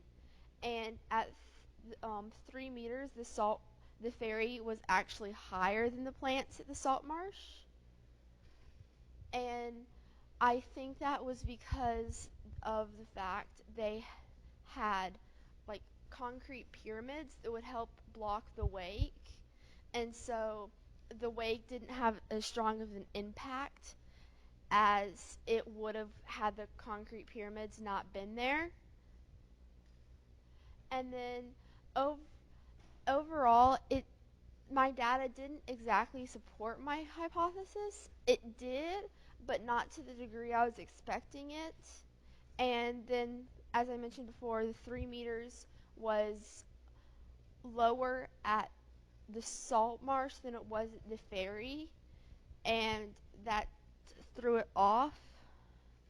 And then for the improvements, I would have looked for somewhere, like when I was looking at the wake impact, I would have looked for some place that didn't have the concrete pyramids, because I wasn't getting the full effect of the wakes, which increased actually my results because the plants weren't as impacted. And I also would have looked for other locations to do it just because of the concrete. And then in the marsh, I was having trouble finding a spot that wasn't like water on 3 or 4 sides that would have affected the plants from more than just one side. And I had another point. Where was I going with that? And I think what would have made this experiment better would have been to find in both locations plants more submerged in the water, not just slightly covered at high tide, but maybe plants underwater where they would have actually been more affected by the wake. And acknowledgements, Tina for helping me come up with my idea, Joanne, who's my mentor, Ashley, Danny, and Lori and Marty, who helped me get out to the marsh and helped with getting places, and to the ferry as well. And Hannah and Brendan for counting, because counting plants is not fun. And they're quite pokey. And then my teachers back at my school, Dr. James and Miss Rellinger, for helping me with the application process and telling me about the program, and of course my family. Questions? Linda. Although you measured density, as you got further away from the wake zone, did you notice a difference in the height of plants? I didn't actually look at the height of plants. Like, I didn't measure it, but they definitely seemed taller, but I didn't actually measure it to confirm it. Thank you.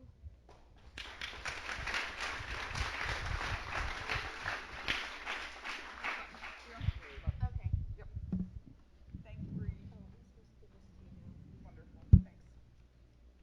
All right, up next we have Emily.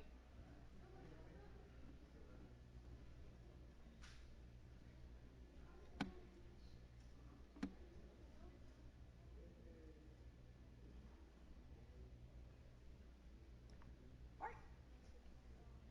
Yes. If you want to be a walker, just really hold it up and forward back. Yes, you want me to take that so it's out of your way, or you? I'll leave it here. Yep. All right. So Emily's up next, and she did her project on Spartina. So, hi, my name is Emily Pinkston, and I did my project on the effects of insect repellent on Spartina alterniflora. There are two main types of grass types in the marshland areas here, and that is Spartina altiflora, or smooth cordgrass, and black needle rush, which is also called Juncus romarianus. And the smooth cordgrass is the more common of the two in the marsh areas, and that's the one that I did my project on. But not only is it the more common marsh grass, it's also a major staple in the marshlands. It's food for the periwinkle snails. It's also a way for the periwinkle snails to escape if needed during high tides.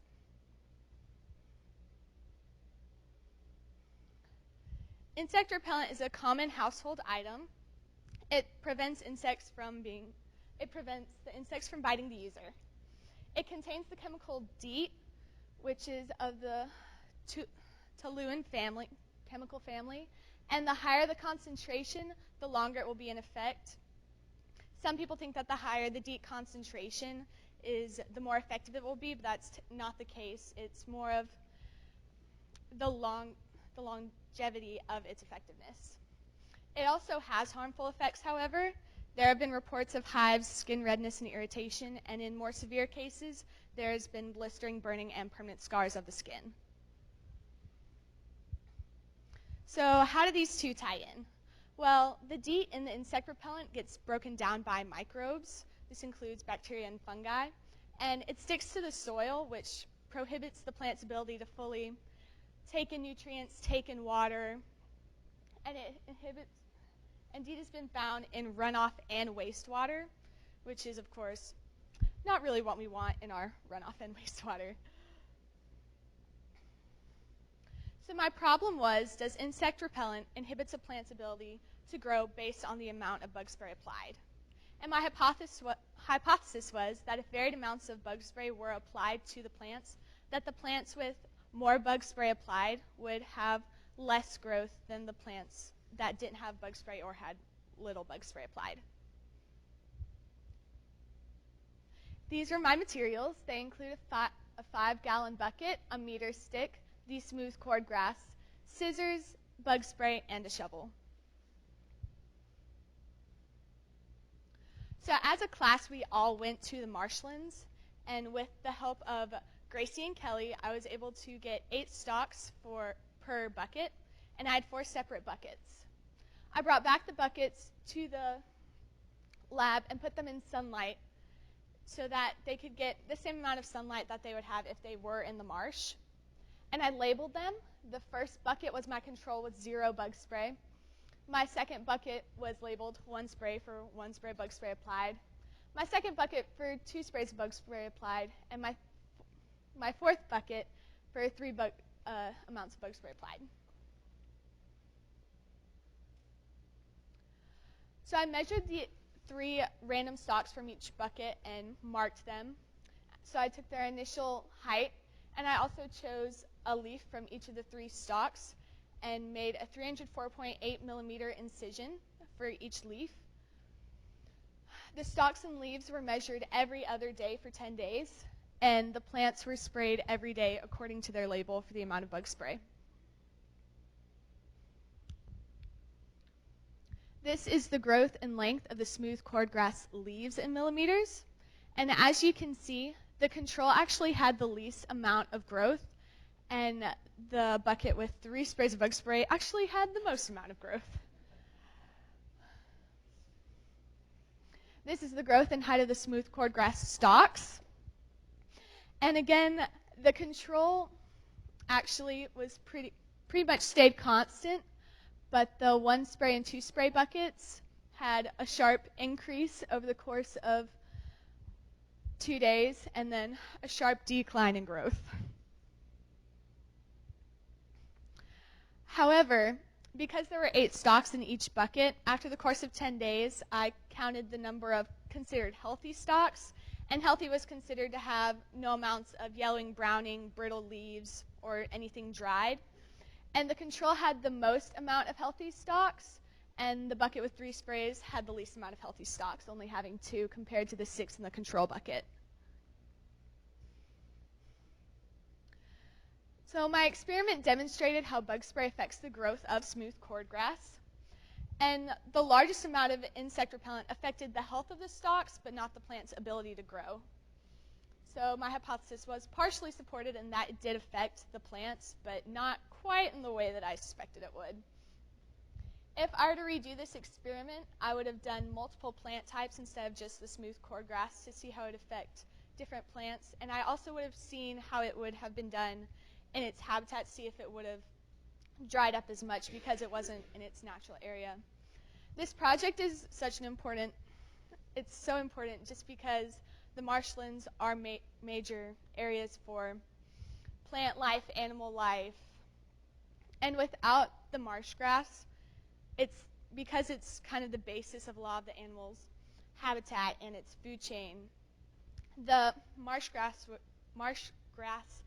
areas would crumble. So these are my acknowledgments. Thanks so much to everyone that made this project possible. That includes my mentor, Joanne Moody, and Dr. Tina Miller-Way, who helped me with the initial development of the concept of my project. I'd like to thank the Mississippi-Alabama Sea Grant Consortium for the opportunity to come here. Without them, I wouldn't have I'd never even heard of it until I was able to get the grant. And thank you to Gracie Knight, who's kind of my partner in crime with the marsh grass. Went out every day with me to spray or measure those plants. So lovely. And thank you to my counselors for support and advice. Are there any questions?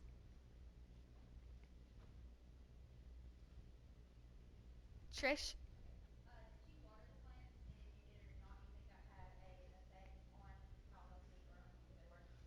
So she asked, did I water the plants and did that have an effect on the health? We did take a lot of the marsh water with us when we initially took the plants, but because of evaporation and such, some of the water levels did go down. We did supply the water levels, but just with fresh water. So that would be another thing that I would change. I probably would have gone and gotten more of the marsh water to have the real effect of the plant's natural habitat. Yes. Do you think that it would be possible the spikes in the growth on the first couple of results, could that be that maybe the insect repellent kept insects off that could have retarded the growth? I think that could be a major factor because while the control and the 3 sprays of bug spray were lower, I think it could be that the 1 spray and the 2 spray buckets could have had just enough to keep the bugs at bay while still being able to fully get nutrients. So that could be another factor. Yes.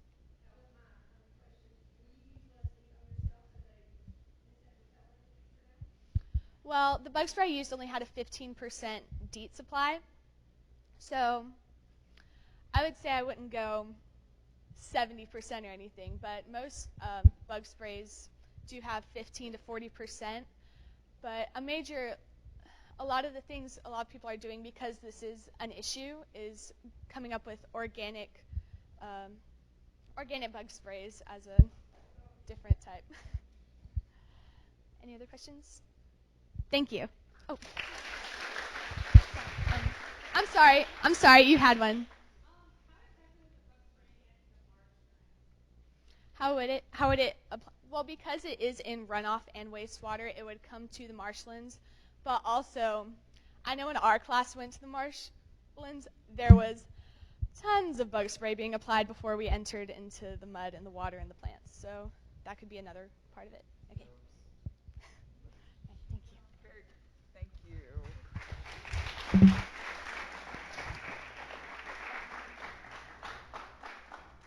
Up next we have Victoria.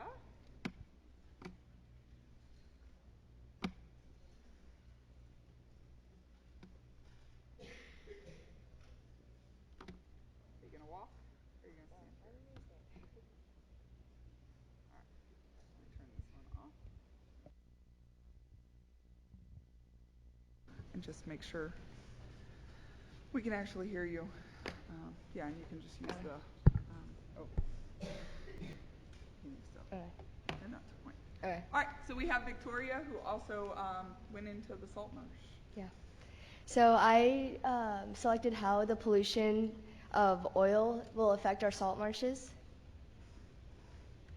And it started off as how there's been a lot of oil damage, especially with the DP, Deepwater Horizon oil spills, and other oil residue from boats and other runoff that can harm our salt marshes. And this is how much oil got into our ocean from the Horizon spill. And my hypothesis was that the salt marsh organisms, the Crassartia virginica and the Spartina ultriflora, which is the eastern oyster and the smooth cordgrass, will filter out the pollution to make the water clear within 3 days. And for oyster filtration, this is what inside of an oyster looks like. And they pump water through their gills, and it starts at the mouth, right? That's their mouth right there, which most people would probably think that's the bottom of the oyster. And the beating of their silica, which is this thing right, cilio is right there, and which pushes all that water in, and the beating of that cilia gets stuck, pushes the water onto their gills, and it gets stuck on the mucus. And for the smooth cordgrass filtration, all those pollutants will go through the water, and the marsh grasses filter out the pollutants with their roots, and it also blocks them with how thick they are. And then the clear water will go into the marshes. And so for the beginning of my tank, this is my 100 milliliters of vegetable oil was added to each tank, and this was added on July 6th at 3:30. And so this is what my control looked like compared to my other tanks. And for my oyster tank, I added the oil, and this was only 3 hours after I added the oil into the tank.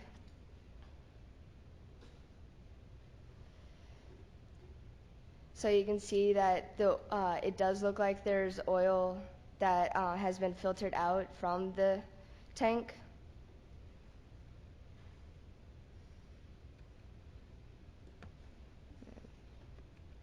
And this is on July 8th. And from the 3 hours, you would think that almost all the water would be out, but that's definitely not what happened for my project.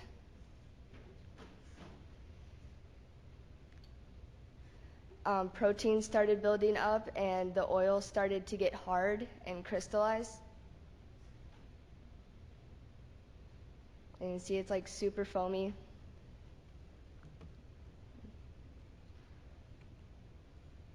And for the smooth cordgrass tank, this was also 3 hours after.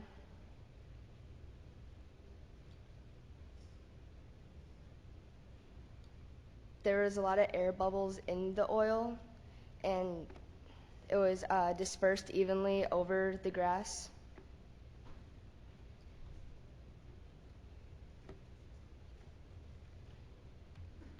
And then this was also on July 8th.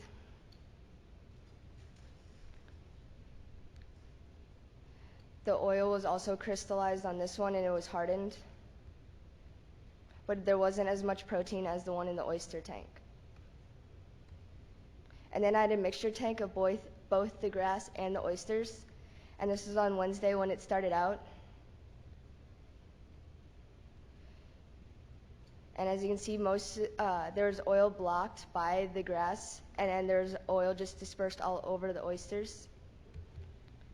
And on July 8th, that Friday,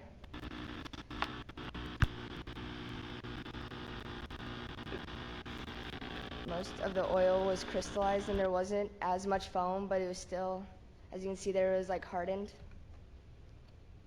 And for my conclusion, this is what it turned out to be, just like a full photo. And then there's still some protein for the mixture. And there's some protein on the smooth cordgrass too. And then I did take out some of the oil, and this is what it looked like. So as you can see, it does not, they cannot filter it out. And then, as my chart shows, it was unmeasurable. So it was, you can't take the oil out at all. So it was pretty constant. And what would I change? I would change it to a longer time period. And since the oil was hard to filter out and see how much was actually left over, I would try a different material. And then our wildlife is not meant to be our filters, and it's not meant to filter out our oil. So we should be careful of what goes into our water and what goes into our runoff. And for my acknowledgments, I'd like to thank Joanne as my mentor, and Danny, Lori, Marty, and Greg, and also Ashley, who took me to the salt marshes when I needed, and then James, Derek, Madeline, Linda, and Trish, who helped me out within my project, and then moral support from my family too while I've been out here. Any questions?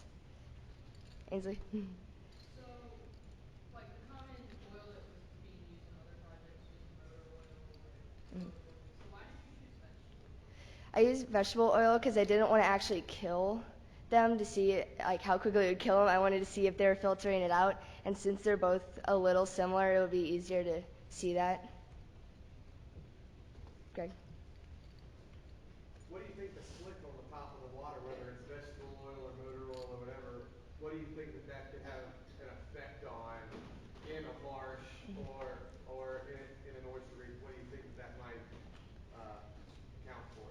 I mean, I don't really know, but as a guess, it would be it could block out oxygen and any nutrients that need to be released in or out of the water, and it would suffocate the animals within it.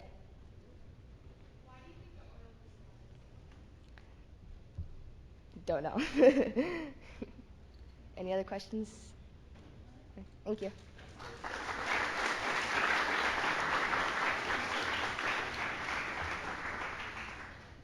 All right, up next we have Gwen.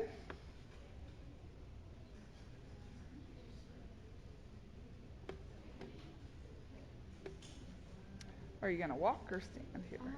I'll hold the mic in case You'll hold the mic. Okay. Really do. Hold it up kind of close. Okay. And there's the clicker, forward and back, and the laser pointer. Okay. All right. So up next we have Gwen, who looked at grass shrimp and pesticides. All right. Hi. So I'm Gwendolyn, and I did my project on the effects of pesticides on grass shrimp. So this is the grass shrimp. It's pollution tolerant, and it's one of the most common organisms in the Dauphin Island salt marshes and just in salt marshes in general. They're very abundant, especially here. When we went out into the salt marsh, you could take a dip net and just kind of swish it through the water, and you get like 4 or 5 of them without even trying. So they're very abundant, which makes them a good indicator of salt marsh health, because if something is affecting the salt marsh, it's going to be affecting the grass shrimp and vice versa. And as people before me have mentioned, salt marshes are very important. They are carbon sinks, and they are nursery grounds for a lot of animals and habitats for other animals. And the grasses trap pollutants, which is good because it prevents pollutants from getting out past the salt marshes into the ocean, but it can also be bad for the organisms that live in the salt marsh if they if the pollutants don't get filtered out quickly enough. And so for my project, the pollution that I decided to focus on was pesticides, because they're a big problem. You know, the fact that we're taking something that's supposed to kill animals and then kind of letting it run off into our ecosystems. I chose fire ant killer specifically for a couple of reasons. Primarily the fact that fire ants are very common here in the southern United States, both native and invasive species, and so a lot of people resort to, you know, pesticides that you can just buy at the hardware store. And those are pesticides that can be very dangerous when you don't follow the instructions, and sometimes even if you do. And also because ants and shrimp are both arthropods, and so the pesticides are going to have a similar effect. The specific insecticide that I chose is a compound called lambda cyhalothrin, which is a man-made compound similar to a natural insecticide produced in chrysanthemums, oddly enough, but it works by disrupting nervous system function in the affected organisms and then eventually causing paralysis and death. And the specific one that I used it has a very small concentration of the active ingredient. This is the pesticide itself, which is just granules, and it's got 0.04% of lambda cyhalothrin in it, which is a really small amount. But you take a half cup of the granules and pour it on a fire ant mound, which is a lot of this stuff, especially with how toxic I've found it to be. So for my experiment, I used a set of 4 tanks, 1 control and 3 test tanks, and I filtered ocean water through just because grass shrimp are translucent as a natural defense, and so it was much easier to see them this way. So each tank got 2,000 milliliters of filtered ocean water and 7 grass shrimp, and then I added different numbers of granules to the 3 tanks and checked those at 1.5 hour intervals for 12 hours. And I counted any shrimp that showed any sign of movement as alive, which is important when I get to my results. So this is just the tank setup. I wanted to put this in so you can see how small the concentration of the active ingredient is.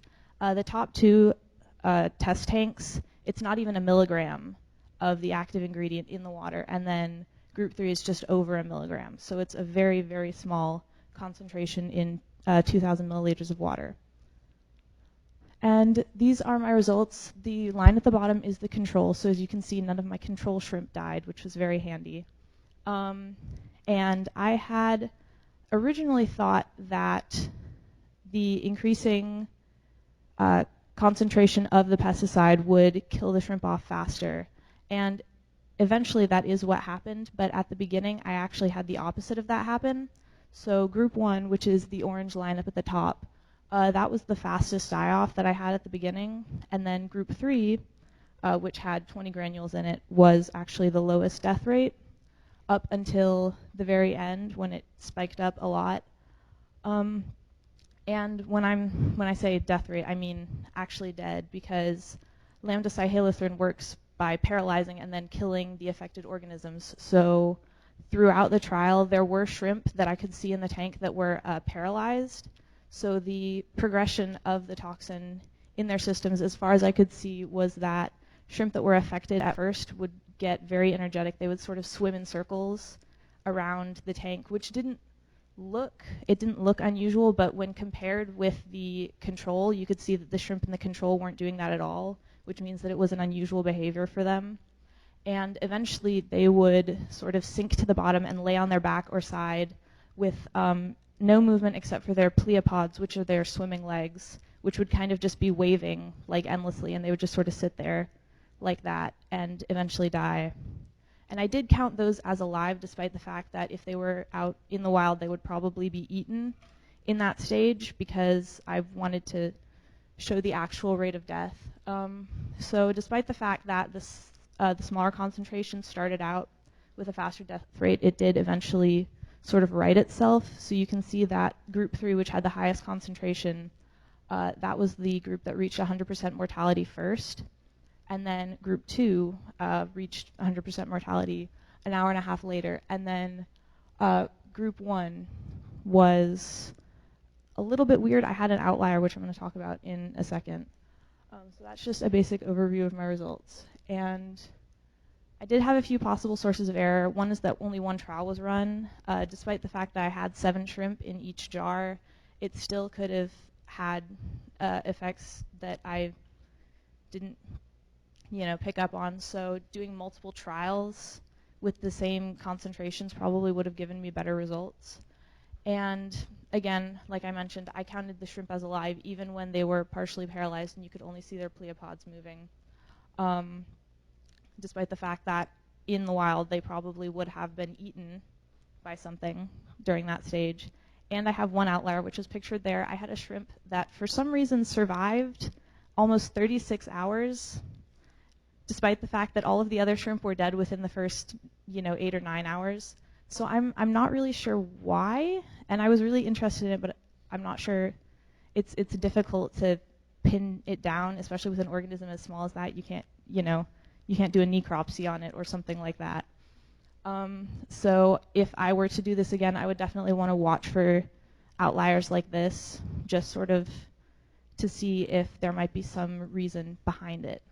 So despite that, my hypothesis was mostly supported, because despite slightly fluctuating, I guess, rates of death, the group with the highest concentration did reach 100% mortality first, and the group with the lowest concentration took the longest.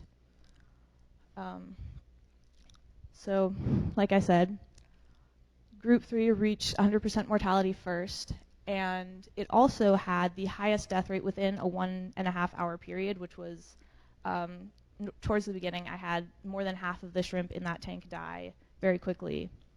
And again, more trials would have been helpful, because those could have been chance occurrences, and it's hard to tell without running more than one trial. But it was proven that lambda-cyhalothrin is very toxic, as you can see, because I had the shrimp die off even when there was, I looked, I can't even figure out how to pronounce that number. It's very small. There was almost nothing in the water, and it still killed all of the shrimp except for the one within a period of 8 hours. So it's incredibly toxic, and the problem with pesticides like this is I was using, 5 granules in one tank, 10, 20, and the recommended dose for killing a single colony of fire ants is half a cup of these granules, which is a lot more than that. So by following the federal regulations on this product, or sometimes even, if you don't follow this, or sometimes even if you do, if stuff like this ends up in the salt marshes, it could have huge ramifications because of its toxicity. So I want to acknowledge Tina, Ashley, Marty, Joanne, everybody who helped me with this project and, dealt with me changing my mind a couple of times, because I did that.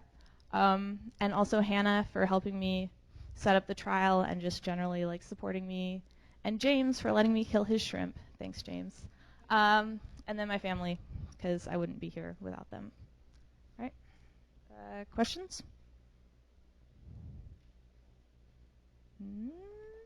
Nope. Mm-hmm.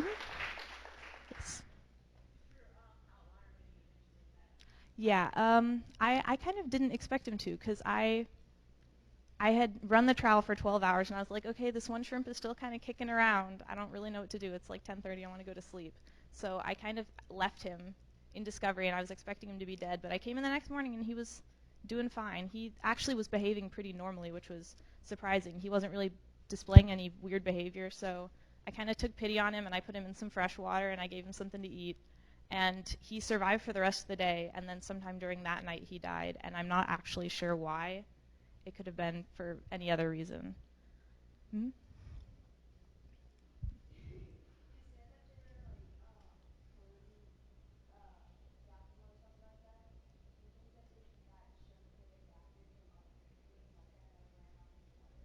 I did think that maybe for some reason I had just wound up with this like single shrimp who had some kind of natural resistance to insecticides on some level. And again, that's something, if I were to repeat this experiment, I would want to look for that or test that specifically, because it was really interesting and it was definitely a huge outlier. It survived, 2 or 3 times more than any of the other shrimp did.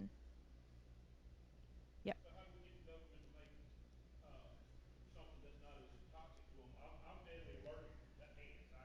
Fire ants. One bite me, I got to go to the hospital. So I have to have ant poisons around for that reason. Mm-hmm. So how can I get one that is not as toxic to the environment? Well, I think that there are more natural, like I said, the compound that I was testing, lambda-cyhalothrin, is actually chemically similar to a compound found in chrysanthemums.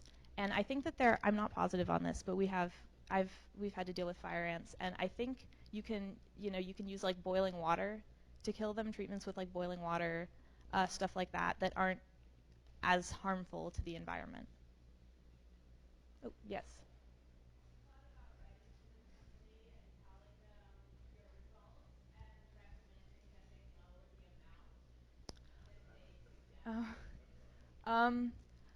I would actually consider something like that, but I do think, because I did a lot of research, especially on the chemical for this project, and there are a lot of effects. There was a lot of animal testing on this product, which I'm not very happy about, but they do seem to be aware of the effects, and I think the problem is just that fire ants are such a huge problem that people don't really care what you have to do to get rid of them.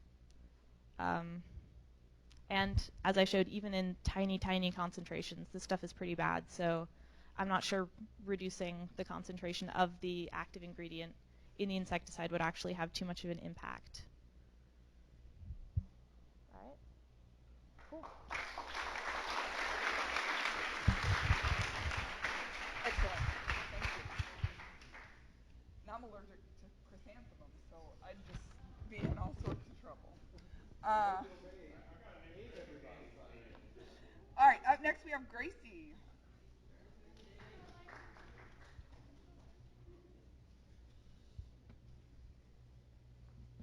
Fire ants, Mobile's greatest gift to America. Are you going to walk? So. Okay. So,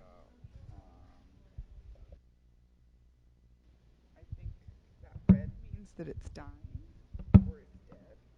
So I'll figure out how to actually turn it off. Yeah.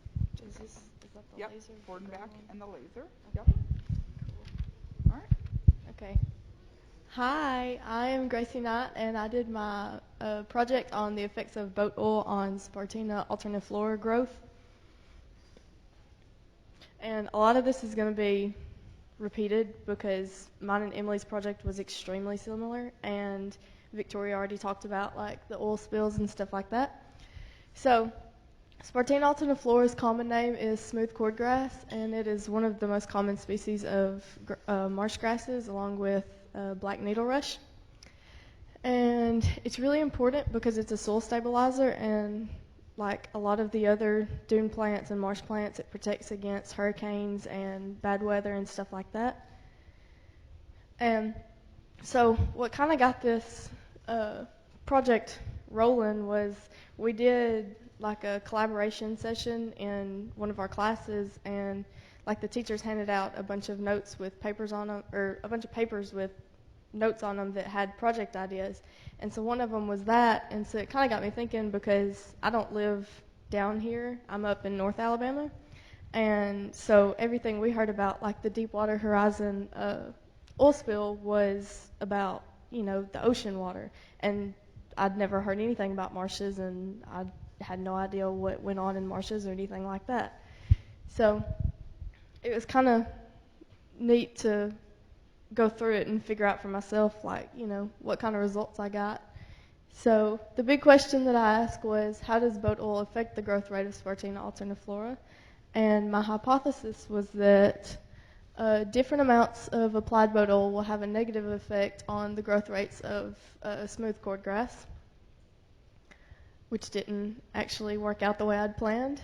And so the materials I used were pretty simple. It was a meter stick just to measure the stalks and the leaves, and a 100 milliliter beaker to measure out the oil that I put on the roots and the soil of the Spartina.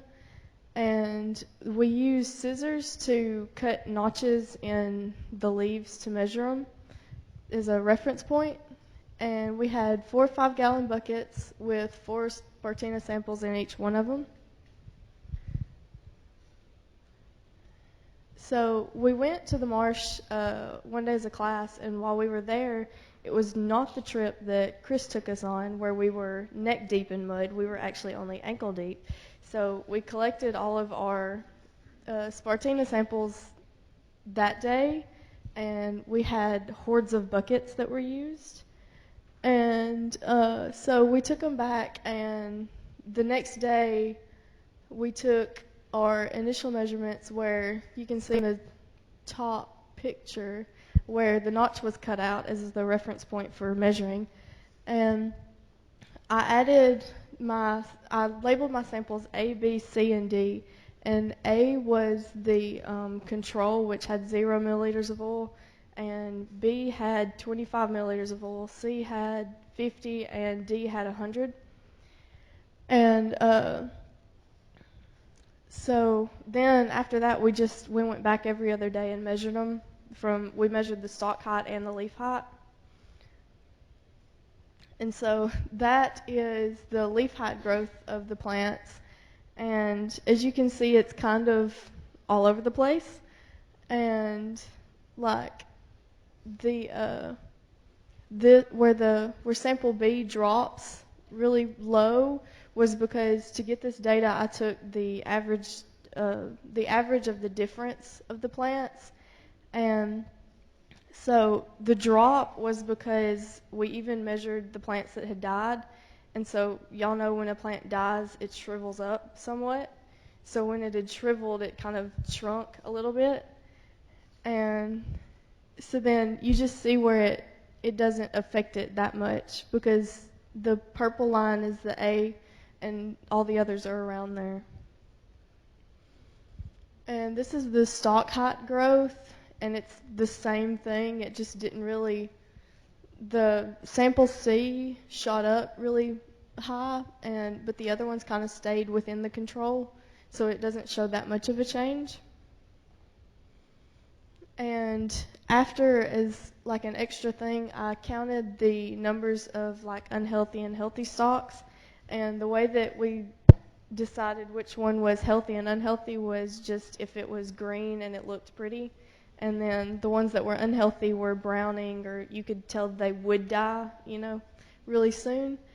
So you can see that the healthy plants were pretty good on sample A, but then the rest of them kind of dropped and the unhealthy shot up where the oil was added.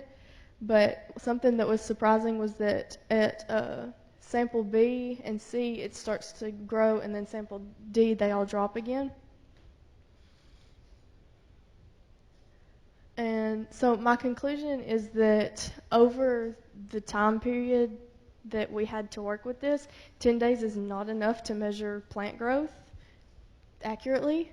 And so something that I would definitely change would be to drag it out over a long period of time, and even try, because I only added the oil one time at the very beginning, I didn't continuously add it. So something that would be different would be to add it every other day when we measure, or do something like that. And so my hypothesis was partially supported because some of the plants, it did negatively affect them, but some of them it didn't. So then again, it's just kind of all over the place. And the Dolphin Island Sea Lab has their own oil project going on, and I actually got to visit where they had giant, or not giant, but pools of marsh plants, and they would fluctuate water levels to simulate like the rise and fall of the tide. And they also had added oil to their samples, but they had to add a lot of oil to see any types of results from it. So that was probably one of the things where, I could change next time would be to add a lot more oil to see different results in it, because obviously it didn't affect them that much with the amounts that I used. So I would like to say a huge thank you to Joanne Moody for mentoring me, and Tina Millerway, who helped come up with the idea and tweak everything that I needed help on. And Josh Goff was the one who helped me figure out how I needed to set up my samples, what amounts of oil to use, and stuff like that. And he helps with the Sea Labs oil project.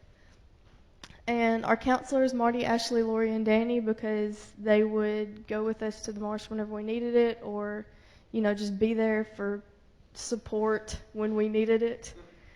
And Kelly and Emily, because they both came and we all dug up our marsh plants together, but Kelly, her project didn't have anything to do with plants, and she helped us dig all of ours up in the marsh and also helped us wash all our buckets and stuff like that.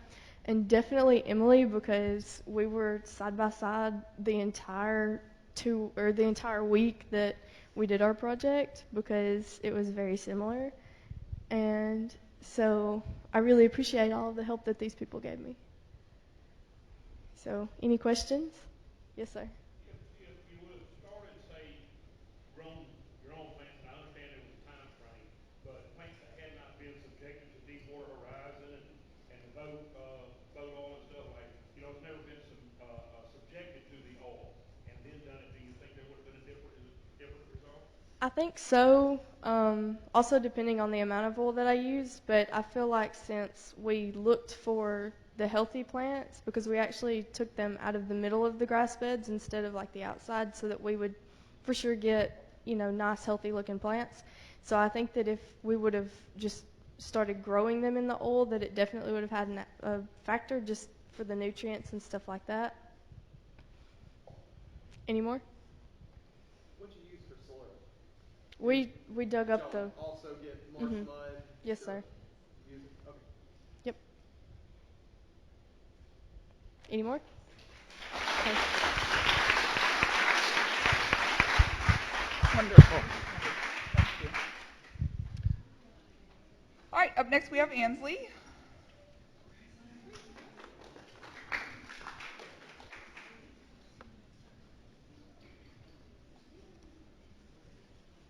All right, are you going to walk?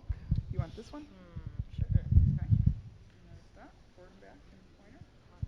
So Ansley did her project on diatoms. Yeah, so my name is Ainsley Chaplin, and my project is the effects of germanium on diatoms. Diatoms are unicellular phytoplankton, as Philippe already mentioned. They create their shells out of silica, but a much lesser known fact is that they can also substitute this silica for germanium, which on the periodic table falls right below silica, and due to the outer electron chain, can be easily substituted in and mistaken by the diatoms. Therefore, they make their shells out of germanium. So the question that I was addressing was, as germanium concentration increases, will diatom death rate also increase? Because it was believed that germanium was toxic to the diatoms. And my hypothesis is that, yes, as germanium increases, the biomass of the diatoms, which I used a fluorometer to measure my diatoms. I did not look at them microscopically or any of that. The fluorometer would shoot a beam of light through the sample, and anything that was photosynthetic would light up, and it would take that, and you would get a value for that. And so my hypothesis was that it would cause an increase in diatom death as germanium concentrations also increase. My materials list is a little bit more extensive than this actually, but most of it was used during the setup part. So this is the actual experimental, the experiment materials. Previous to this, I had to use a bucket and a bottle to collect my water, and then I use centrifuge tubes to create and mix the samples. So this is kind of the layout of my methods. So the dock water collection, that would have been my bucket that Marty kindly took me out to collect water from the dock with. And then I had a bottle with me, and we transferred the water into the bottle and took it back to the lab. Once back at the lab, I had 5 different sets of centrifuge tubes, and I had different levels of germanium added to them. And so the unit that you see next to the number is micromolars. And so this is a very small unit, and so it did not affect the overall volume of the sample. It just simply added the germanium to the sample. And so the 5 blue boxes underneath would have been the centrifuge tubes, which if you look in the picture, I know it's kind of oddly lit. That's because for my project I had to use a red light because they could not be exposed to ambient light. And so the tube on the left is actually the centrifuge tube that I'm referring to. And then under each of these blue boxes, you'll see the ×3. And so what I did was once I had gotten the 50 milliliters of sample water and added it to each of the concentrations of germanium, I would agitate the vials to create a homogeneous mixture so that throughout the entire sample, they would all have either the 1 micromolar, 3, 10, or 20 micromolar concentrations. And then I transferred 9 milliliters of this sample to the smaller glass vial that you see on the right. And I had 3 of these for each of the samples. So here's some pictures. It was very important during my project that these samples did have a dark adjust period, which I will discuss later. Actually, I'll discuss that now. So, just some more pictures. When I would go, so to test, to perform my experiment, I would go every day right before lunch, and I would pull the samples out of the incubator. They were in a 12-hour light-dark cycle. And when I would go was around 11:30, and so they were always in their light cycle. So I would take them out of the incubator and put them in a cabinet and shut the cabinet door and turn off all the lights in the room and turn on the fluorometer, which in the picture in the bottom right with me in it, that machine is the fluorometer. I did not have a photographer with me. So, and then I would turn off all the lights and I would leave for around 30 minutes to an hour. It was pretty much however long it took me to eat lunch and then return. So all of those times I did log, but that's just metadata, and so it wasn't truly necessary for this presentation.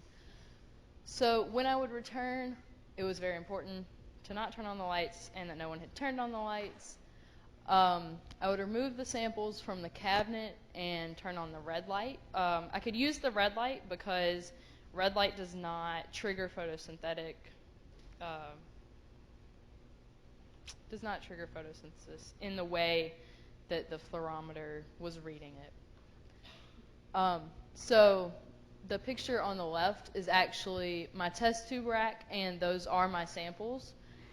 The 3 samples in the back of that are artificial seawater, so those had no biomass in them, meaning that they had no dissolved nutrients, they had no phytoplankton, no copepods, nothing.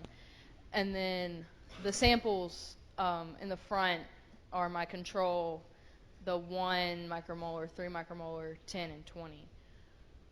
And so this is my data. And basically the data, to me, took somewhat of an unexpected turn from what I had expected in the beginning. Once I had discussed more about it with my mentor and we talked about it, it actually began to make sense.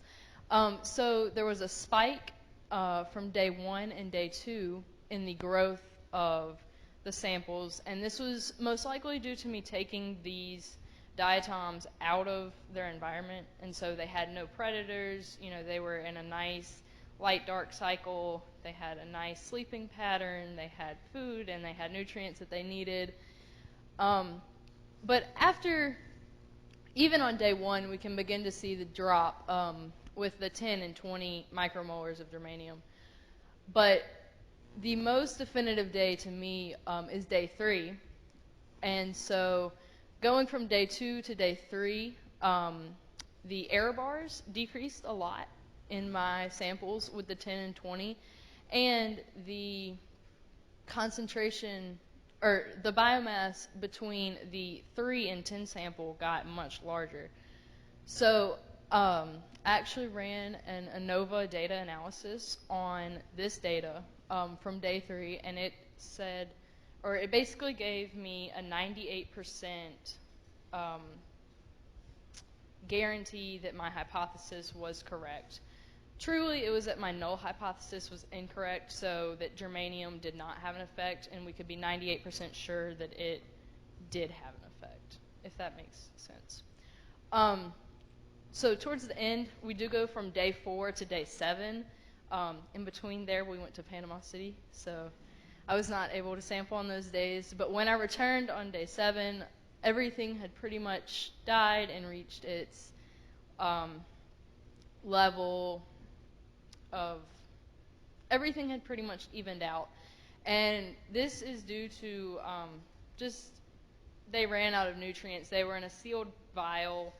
They had all the light and everything else they would have needed, but the limiting factor was most likely nitrogen or phosphorus, because I did not add any nutrients or open the vials after the first day. Yes. Yeah, so throughout the whole experiment, they were going through the light-dark cycle every 12 hours, which it's also important to note that that's very different from what they would have been going through in nature. Since summertime obviously has longer daylight periods, it was a little bit of a change for them in the beginning, I'm sure, because they weren't exposed to as much sunlight in the beginning, but they adjusted pretty well, and they took off growing, being removed from the predation. So my hypothesis was correct. Germanium, especially in large concentrations, had a great effect upon the diatom death rate. It became very evident that germanium, when the diatoms switch, or switch is not the correct word, but when they use germanium instead of silica to create their shells, it can prove toxic to the diatoms, and this can have a further impact on the rest of the food chain. There's another project being done that is studying the relationship between diatoms and a bacteria, Prochorococcus. And so when the diatoms die, this project is also testing, will everything else die? So why does this matter? And it matters because diatoms, as Philippe said earlier, produce a lot of oxygen. And so they're one of the main primary producers. They're key to the environment, even though they're microscopic. And in the Mobile Bay area, they're key to our marshlands and everything else we've discussed, all the ecosystems that we've discussed previously. So some take-home points are pretty much everything that I just said. So diatoms are key because they're low on the food chain, but they're pretty important, and they're photosynthetic, so And then the effect that germanium has on diatoms. So in large quantities, and actually by the end it was, even in the smaller quantities, the 1 and the 3 micromolars, I did begin to see a difference and a drop in those from the control. So, wait, I'm not ready for that. And so what I would change in the project if I could, and I will be doing an extension on this project, is I would like to go between the ranges of 3 and 10 and see maybe what the more critical value of that is to see, and then ranges between 10 and 20 possibly, and expand on that and see if there is like a true critical value at which they die the fastest or anything like that. Some acknowledgments. The Russell Quackenbush Scholarship or way, Dr. Tina helping me out, educators, staff, and counselors. My acknowledgement page got pretty long, so I didn't put in specific. Would be industrial on more uranium, and then in turn its effect on the diatoms would be death. Did you find what's the natural concentration of it? So the natural... Do you know what I'm talking about? Like with the list of ions yes. and all that stuff, like what does it make up? Is it just very low? Very, very low. Yeah. Obviously, it was negligible in my control. So the control could have had a very, very small amount of germanium, but it was statistically negligible. I mean, less than 1 micro. Yeah. Any other questions?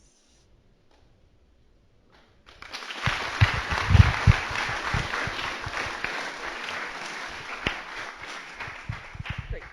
I'll take that. If you're done with it. All right, we have one left, and that's James.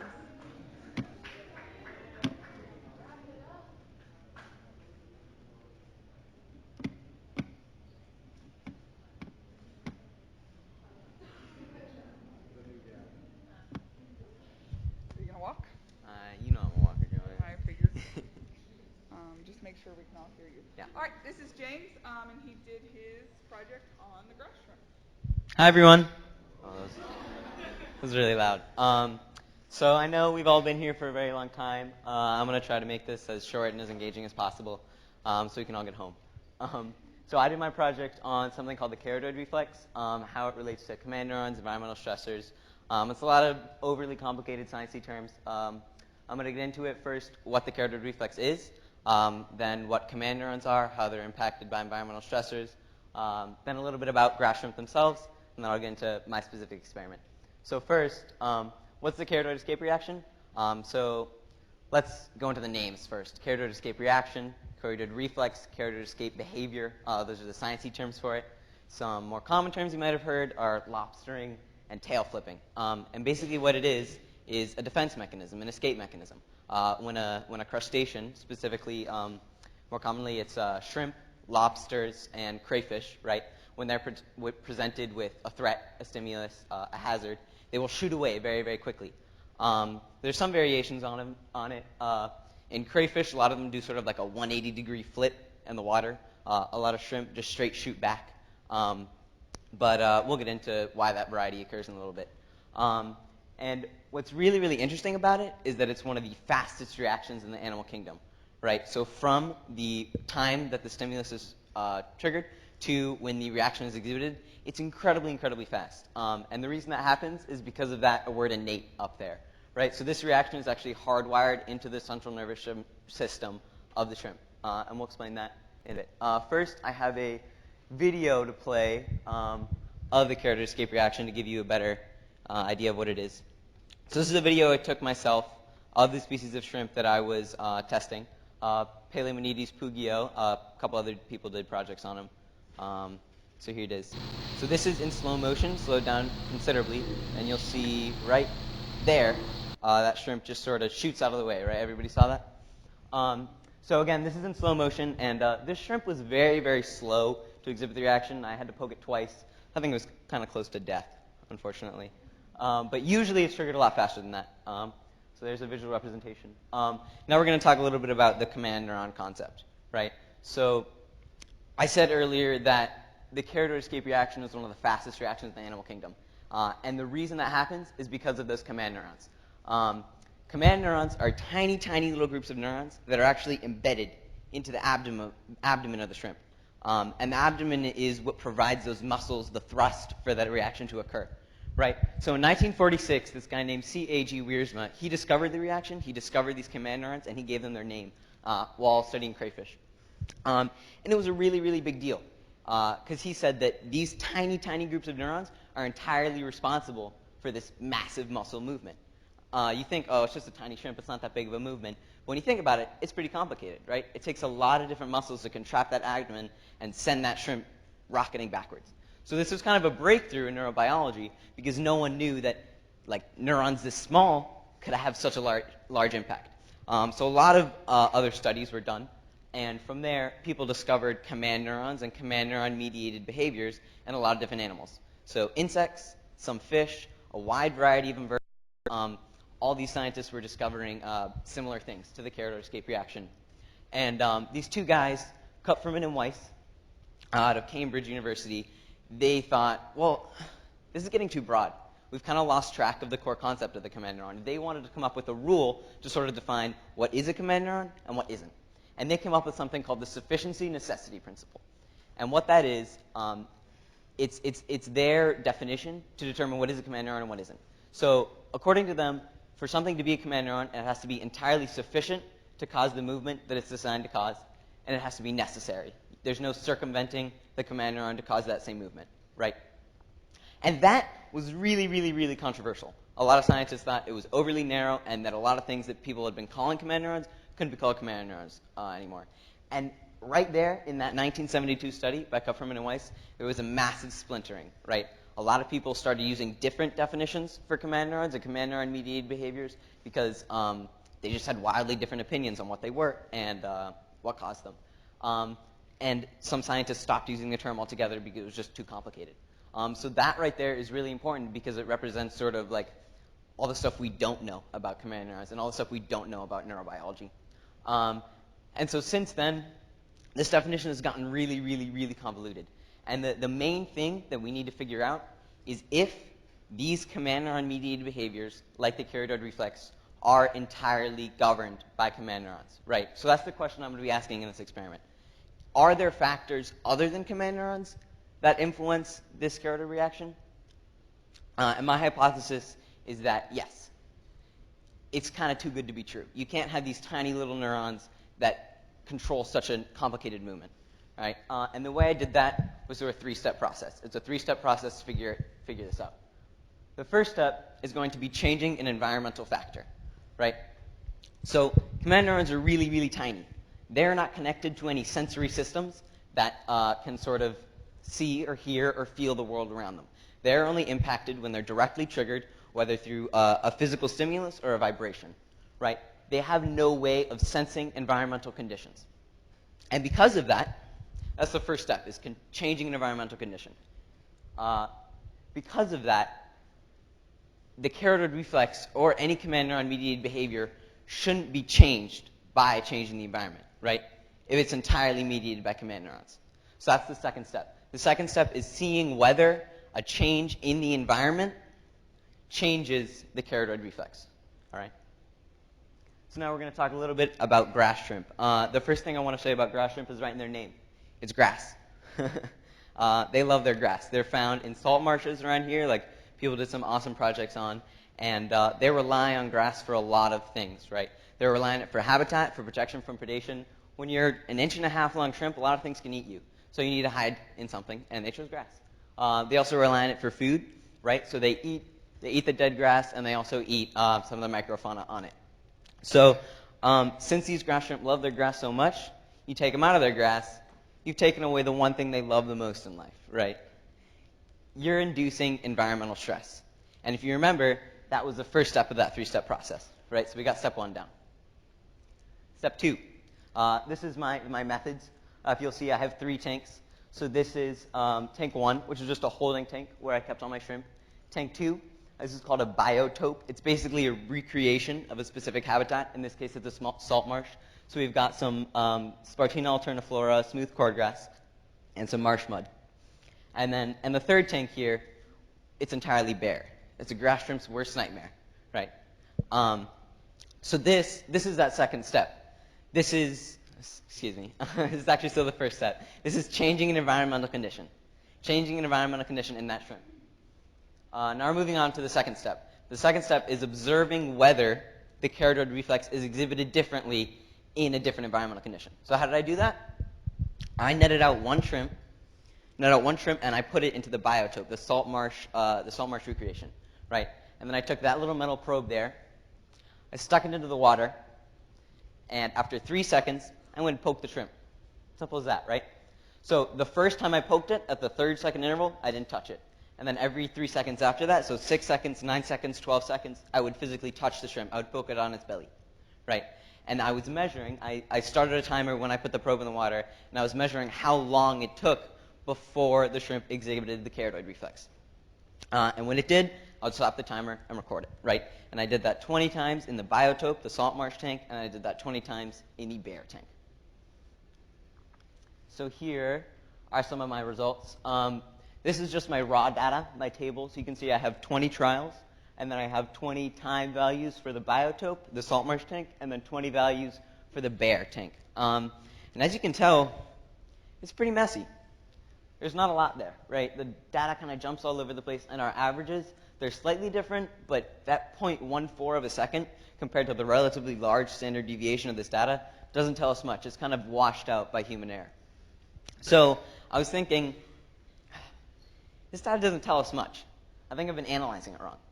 Because when you think about it, the shrimp were not going to exhibit the keratoid reflex at any time, right? Every single one of those 40 shrimp exhibited the keratoid reflex in response to one of those pokes. Those pokes happened at every 3 seconds. So if a shrimp jumped between 3 and 6 seconds, we know that it was because of that first poke, right? So I then took that data and I categorized it into here. And I sorted it between 0 and 3, which would be triggered by just placing the probe in the water, 3 and 6, the first poke without contact, 6 and 9, and the first poke with contact. And once we do that, you can see that we have some legitimate results, right? You can see that between 3 and 6 seconds, without contact, the shrimp in the bare tank were more willing to exhibit the keratoid reflex, right? Just by vibrations, not by that physical mechanical stimulation of the abdomen. And that shows us a lot, right? So this is more of a visual representation of it. This is, again, a different set of data. Imagine that we have all 40 shrimp being done at the same time. That's basically what this measures. So on the vertical axes, you'll see that we have a number of trials, and on the horizontal axes, it's time in seconds.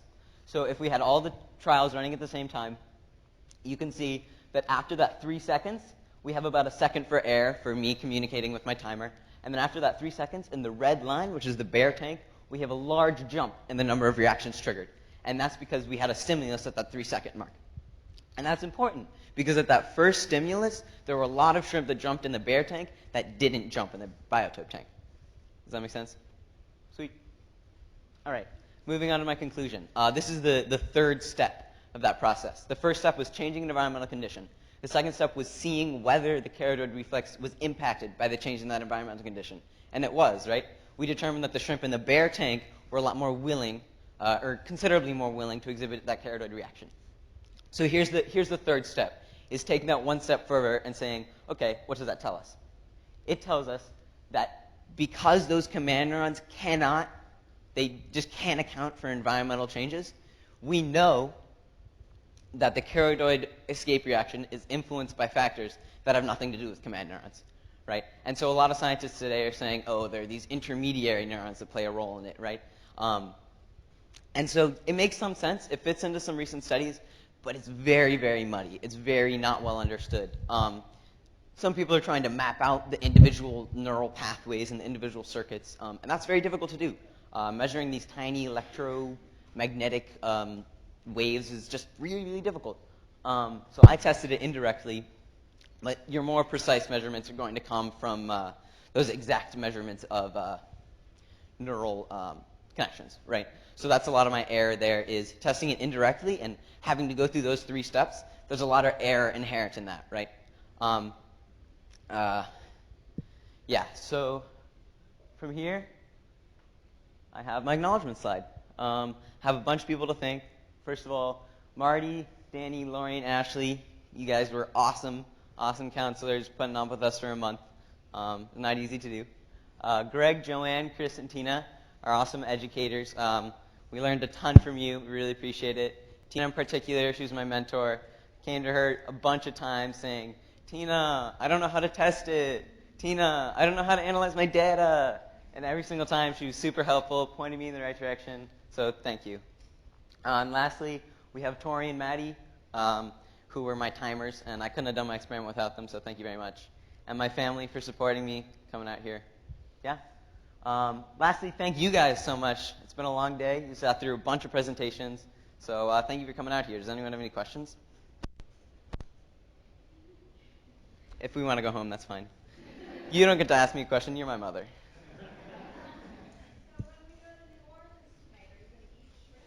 I definitely will. Anyone else? All right.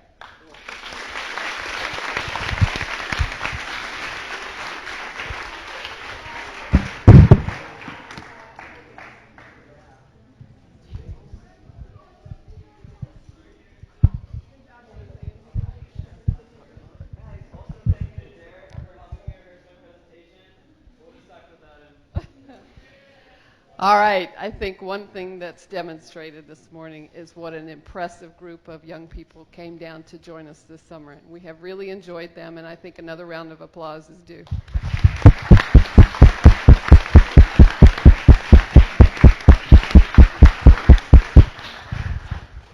All right, I think Marty's got some final instructions to share with you all, details about checking out and stuff, but I wanted to remind you of two things. One is that lunch is in the cafeteria if you are interested. If you need to get on the road, we certainly understand that, but realize there can be lunch over there in the cafeteria. Anybody know what they're serving yet? I think it's crawfish etouffee or crawfish and sausage Alfredo. There you go. It sounds delicious. And if you're not from here, he uses Kaneka sausage and all of his stuff. And with that, and educators do not get away. I need all the educators up here. Okay. Yes, boss, you can say one more thing. We do have a public aquarium here on the C-Lab campus, and we invite you to be our guest if you have time to spend there. Sarah in the back will have passes, and you're welcome to pick up some passes and visit there as our guest. Now I'm turning it to Marty. All right. We have the class has told me I need all the educators up here, so Tina, back up here.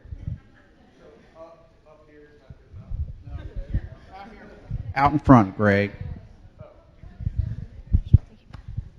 Hey. Again? Okay. So last night, So last night we had our little class party, looked at all the photos over the month, and we gave our gifts to our lovely counselors.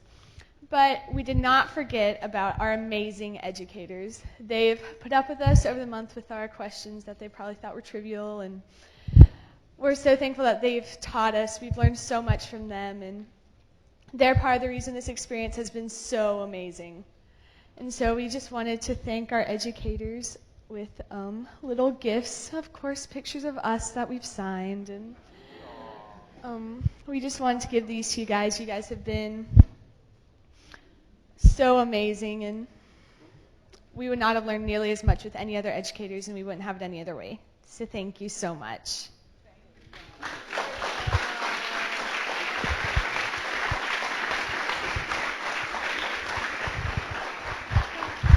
Anybody want this back, friend?